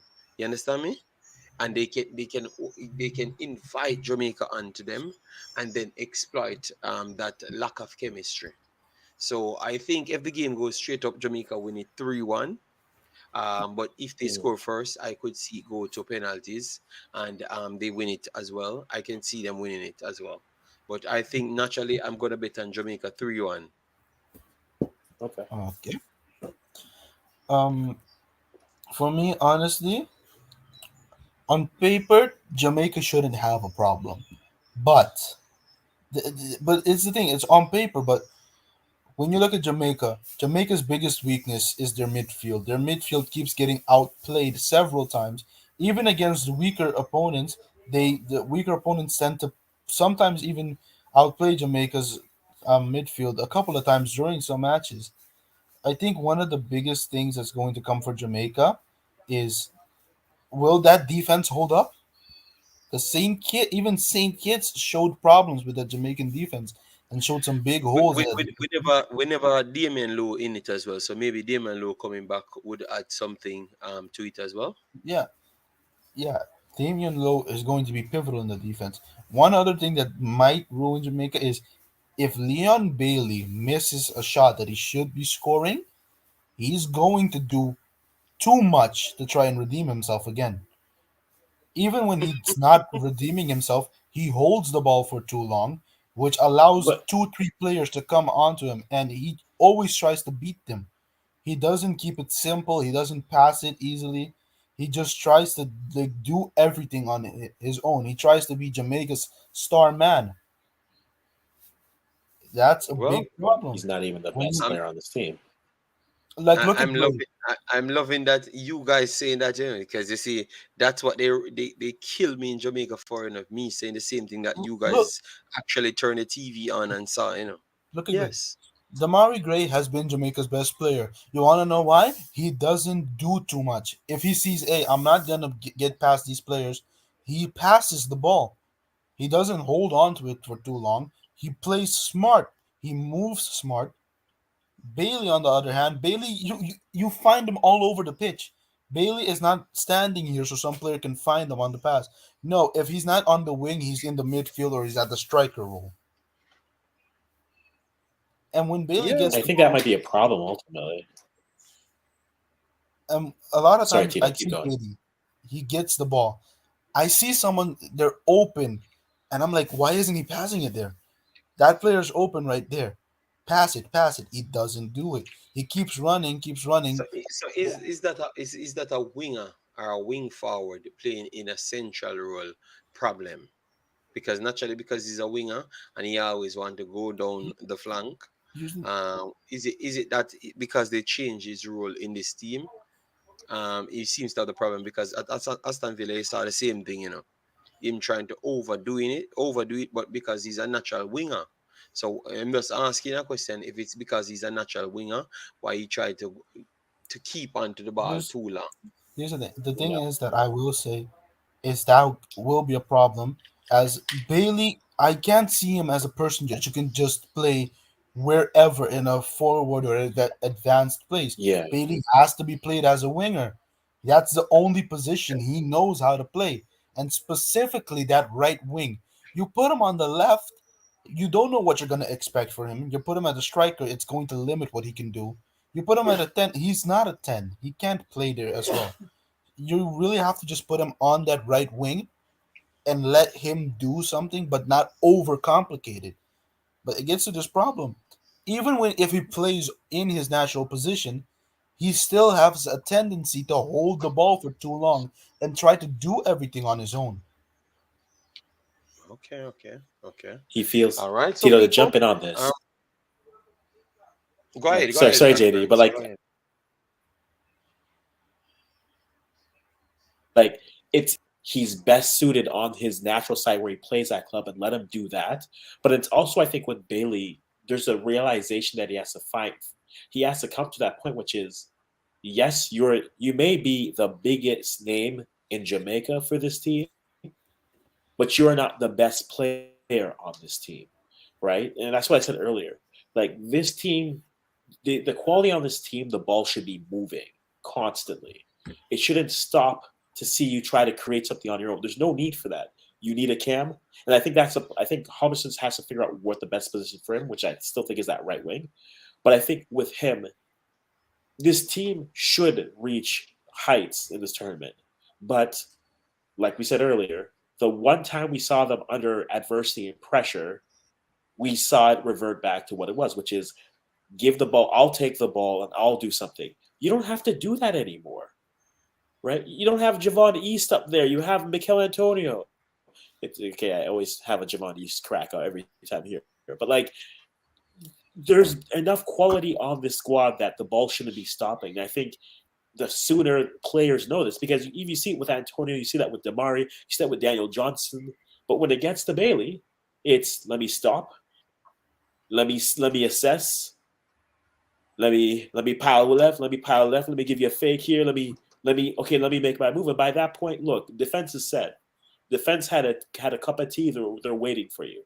You have to be moving quicker than that. And I think, unfortunately for Jamaica, they don't go as he goes. But if they don't go, unfortunately, he'll have a lot to say as to why they don't go farther in this tournament than they should. I, I, Yeah. I would say, the problem, the problem drew us. Maybe what your class as him playing good, other people looking at fluidity and maybe how fast the team can gel. And if I actually agree with them. The way he plays, he kind of push off the team, um to like new players coming in to know where to go and stuff, because the over the difficult, like making the football so difficult, is just a problem. So Juras, even when he passed the ball, he takes like a billion touches. If you look at United States just touch the ball, move in position, and just let the ball go.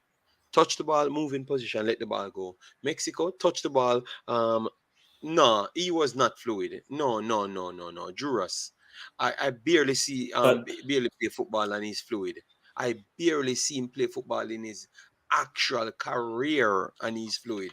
I barely see the man takes too much touch off the football. So I think what they were saying, Juras, is they don't think the But number 9 position, the central forward position, is for him.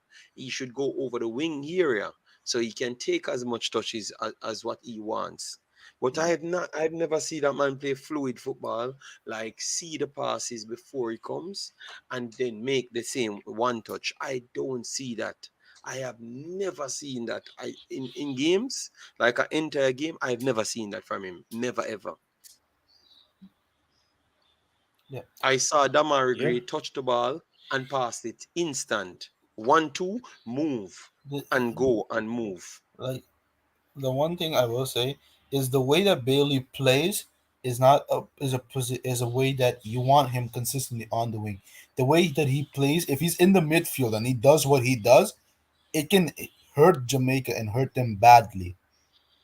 The thing Yeah. is, Damari Gray. You look at them how Damari Gray plays. Damari Gray, when he gets the ball, he uses his speed, but when he gets into like a 1v1, he slows down and he assesses, and he's like, okay, can I get past this guy, and what do I have to do? If he sees, oh, I can't get past this person, he passes the ball. Bailey, what Bailey does is when Bailey gets the ball, he instantly bursts with his speed, and he just tries to take everyone on. And Omzo, listen, Omzo, Omzo in Villa, the same thing as well. I am very sorry. He start off the game, Omzo, in him start. Listen, listen to me, Juras. Me watch the game them 2 and 3 times. You know, I watch up with the same game 2 and 3 times. Him start up the game first, make 3 pass, act like him a go do it, and then after that, Africans, him just turn him head and just do the same thing over and over. Don't the people, go back and watch the game. When you don't have to watch 90 minutes, just go back and watch 15 minutes. Promise you. thing All right, just don't watch the games without sentiments. And I promise you, when you come back here, you will tell me that I'm telling you the truth. All right, just watch the is, game as though you watch a football team. But Tito, this is one thing I never even wanted. This kind of worm I never wanted to open. You understand me? But finish your point, Tito. yeah, the one thing I do have to give Bailey credit for is that he reads the passes perfectly from his teammates. He knows what they're going to do. He knows where they're gonna play. They're gonna place the ball. He can read it, and he gets to it. That's something I have to give him. He reads the ball better than any other player in the team. He reads what his teammates are gonna do, and he also the way he pushes the team up is amazing. It gets to the point of he has to learn to pass it a bit more. If he wants to hold it up, if he's like on the wing and he holds the ball long, okay, you're a winger. You're on that wing. You're supposed to try and get the cross in or try to cut inside and then send a low cross. I understand it, but what he does, he can't be doing that in the midfield or at the striker role. It's not gonna work. It can easily leave Jamaica vulnerable to a possible counter, especially if he loses it in the midfield.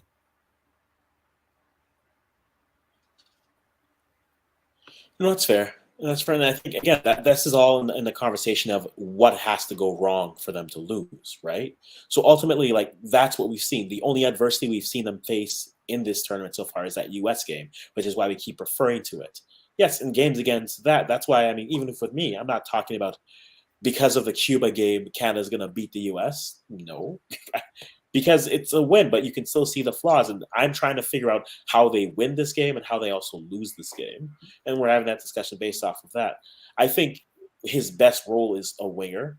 I honestly do think that on that right side. But the question is, I think, how do they, if they have to face some sort of adversity, how do they play through that? The only time we saw them do that, that's where we go. So that's to me, that's something that I keep in the back of my mind because if they lose this game, that to me, the last time they drew a game, which wasn't even a loss, it was a draw. That was the main talking point. That was the main thing that I was seeing. So if you get into a tight game, can you just keep the ball moving, stick to your game plan, move forward, or does it start to create opportunities where it's okay? This player is going to try to do it on their own. This player is going to try to do it on their own. And if that's what you're going to do, then that's a lot easier to defend in a team game versus still sticking to the structure, trying to exploit any deficiencies you find there moving forward. So I mean, that's a discussion we're having. And We're going to keep having the Africans, discussion. well, Africans, I totally agree with you, and that's what I stick on because I was saying the same thing. It's just surprising. You can be watching your TV, I be watching my TV, and Tito be watching his TV, and all of us coming here saying the same thing, and we never talk behind the scene. You get me?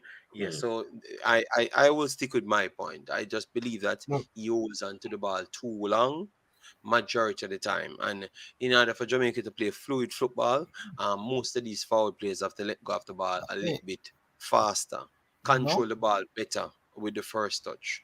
You if get there's me? one, if there's one thing I question, how did he Bailey get that penalty off of Antonio in the U.S. game? Tito, I We're not don't know. going You back can there. ask the Jamaican person in the chat. Just ask them I in the honestly chat. don't understand. I don't really want to talk about it, to be And honest. when I went to rewatch that match, and before Bailey took the penalty, he was already eyeballing where he was going. His eyes were already giving it away where he was going, where he was gonna place it. But honestly, Yeah. But yeah, that rebound, I don't know how he missed that. He could have that even chested the rebound and he would have scored it. I don't understand how he didn't score that. yeah. Right Well, now, I what? mean, Oh, go just on, talk Tia. up. No, you can No, go I was on. gonna no, I was gonna say like, yeah. I mean, that's the U.S. game. Afterwards, that happened. I mean, that game has been Yeah, talked about so much. There's no need to really go into it yeah, anymore. but when you look at it, he had problems against Trinidad as well, where he missed a shot, even though it was offside. He still should have done better with it. There Again, was this opportunity he yeah. had. There was this opportunity he had. It went perfectly. It was offside, but the flag wasn't raised until after his shot. He completely barreled that shot wide. The Maybe thing the is, the thing is, it's gonna get to that point of which Leon Bailey you're going to get in this Guatemala game, because there's games that Leon Bailey he's on point with everything that he does, but most of the time he's not. If you can get that Leon Bailey that's on point, I can see this game easily being by Jamaica winning 3-1, even 4-1. okay, and we're judged based off of what we do against a tougher competition. Now, this is considered tougher competition, so now It we'll is. judge him a little bit more harshly, whether that's fair or not. But that's the reality of it, right? In the same way that if you look at some teams, it's like, okay, yeah, you're doing this, but when you were in the big games, what did you do? And that's what we're going to look at. And to be honest, as much as we've talked about Bailey here, um, because he has more of a track record or he has more of a resume here, that's where a lot of that comes from. But ultimately, it's a lot of these players as well, right? Yeah. This is the same thing for as much as we're going to say, hey, if they lose this, Antonio will deserve criticism if he's not able to perform here. Same thing as Andre Blake. Same thing as just all the players. I think when you now are in bigger games, this is a bigger game. Now the expectation rises.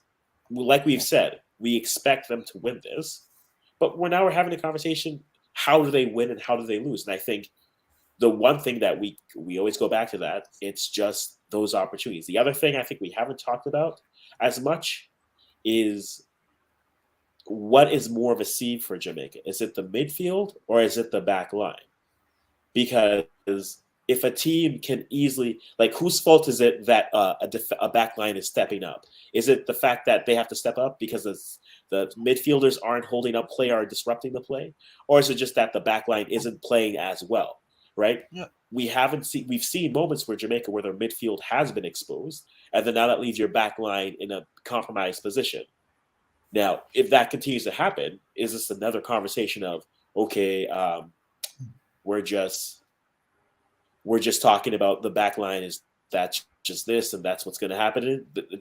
Are we just going to constantly just say, oh, as much as he's the easy one to blame for this, is it always just, oh, Damian Lowe makes rash tackles always?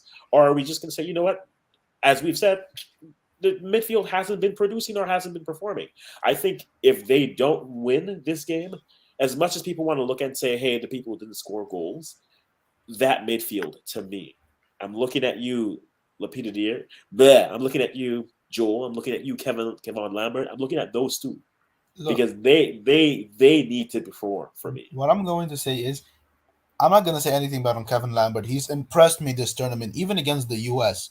Kevin Lambert has been one of Jamaica's best players. For me personally, I found him one of Jamaica's best players so far this tournament. He hasn't really put a foot wrong. The thing is that dual player he plays for Swansea. Isn't Yeah. that guy a center back? Yes, he's a centre back. What is he? I don't know. Has he played midfield before in Swansea this season? Yes, not Swansea. He plays midfield as well. He plays midfield. He's playing right, left back, centre back as well. So basically a jack of all trades. Yes, he plays all of these positions from Manchester City days. Ah, that's interesting. But Kevin Lambert, he's been good. He's been really consistent with his matches. He's played good. But apart from that, Damian Lowe, he can keep that defense together to some extent. But some other players in that defense are going to have to step up and do better. Damian Lowe can't do everything. He can try and hold that defense together. But those other players in the defense are going to have to step up. Damian Lowe, he's good. He's shown time and Uh, time again. what the coach says, no? What the coach said out of his own mouth, so people can go and watch it back because it look like a lot of things people not watching.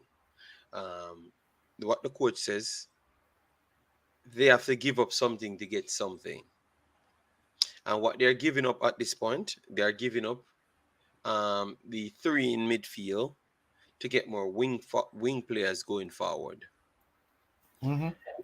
Whether or not it makes them lose control of the game in the middle of the park, they are willing to risk that.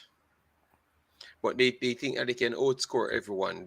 That's the feeling that I got based on what he's saying. It's just Listen, they feel like when they have those big players, they can outscore everyone, listen, and it's that been is one of the working. biggest problem that um I you can say things work and things don't work because if you look at the United States game, you have to rely on people being poor for you to win a game, Yeah, because if the United States was just okay average on a night with their scoring, they still score 3 goals. They still actually score 3 goals.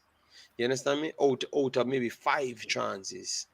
You can't give up that because you never may know when the press is gonna be so bad in your midfield that you can't do much because remember it's only one football on the field.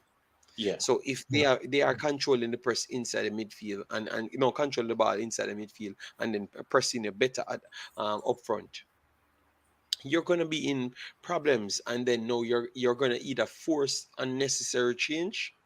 That's why I need more. I need more.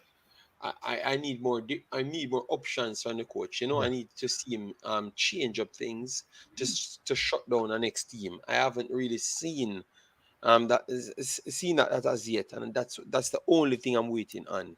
Obviously, he said he's working on a system, so I'm still waiting on that. All right, but I've not seen that as yet. Just I you just see him honestly go just have to his give it own time. way, and then yeah, he goes his own way, and then people have to figure it out. Obviously, it Listen, was weaker teams this time, so they get an opportunity to work listen, to cement I'm this one.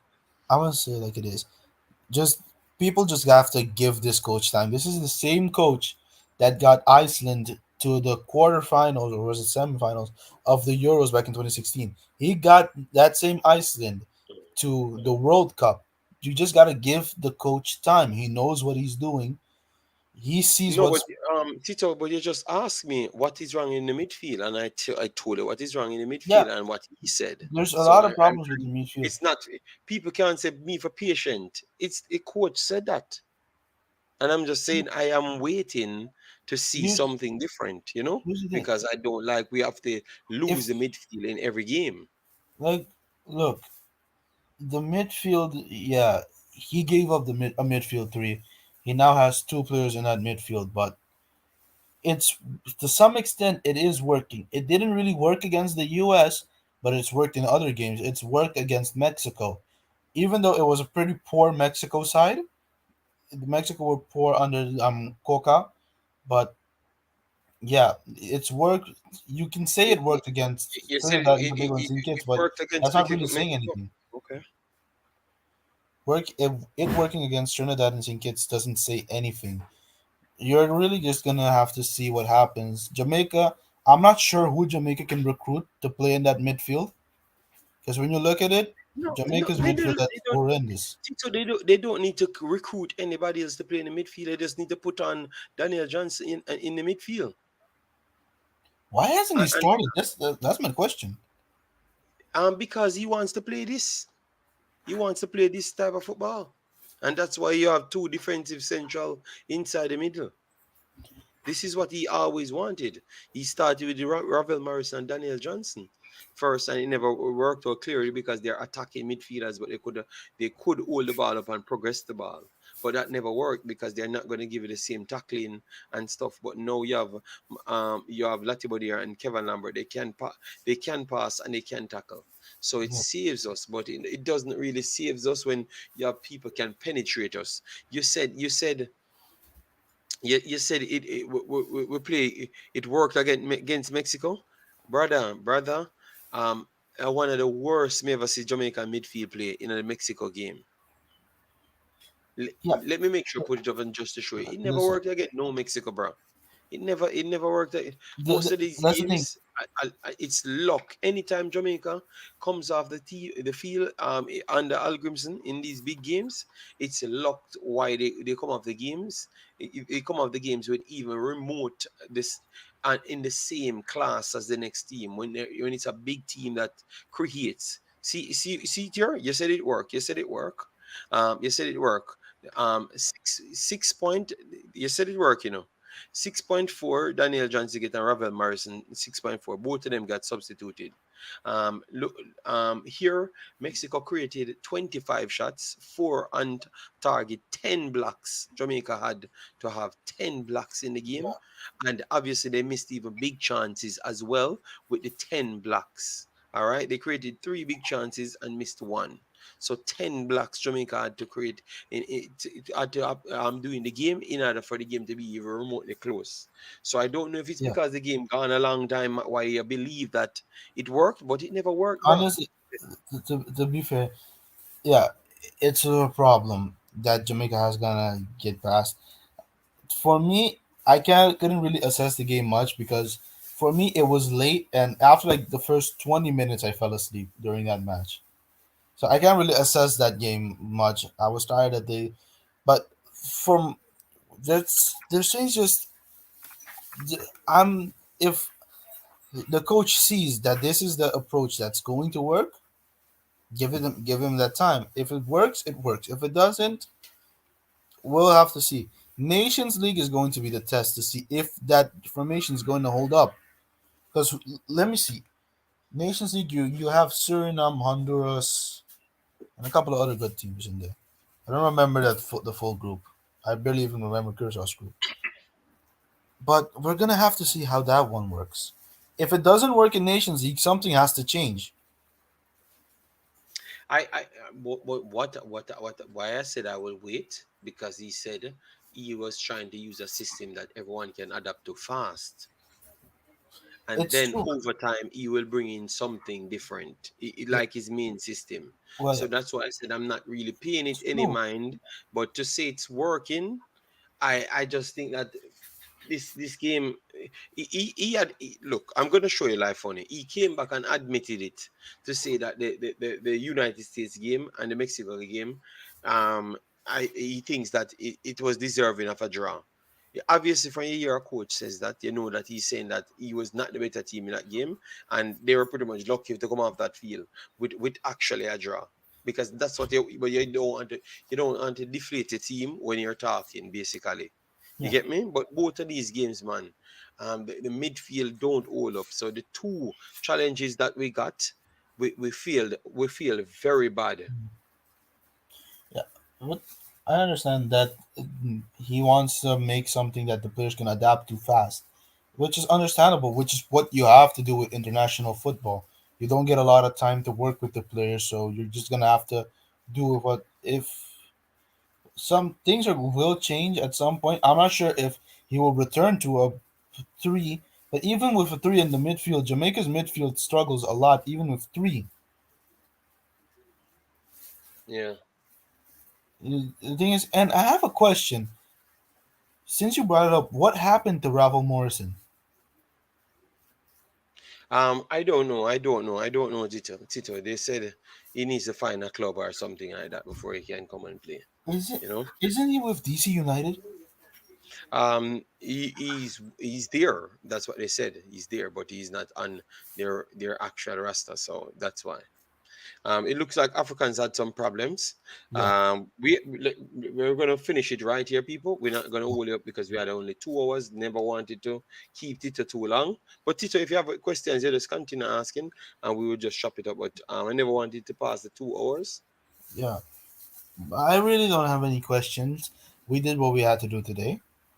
Um, Yes. both of us, all three of us, gave our opinions. We've learned some things new, and saw each other's opinions. There's really not much to go over anymore.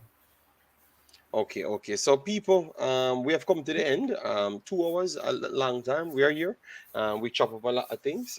Thanks all persons that actually tried to contribute something towards the conversation. Yeah, man, we really and truly appreciate it. Yeah. Obviously, by next week it will be a little bit more spicier because we will get the results them, so we can come and have the conversation. All right. Yes. So please do follow Tito on Twitter and follow Africans on YouTube. The links are inside the videos, and every one of the videos we're going to have the links for both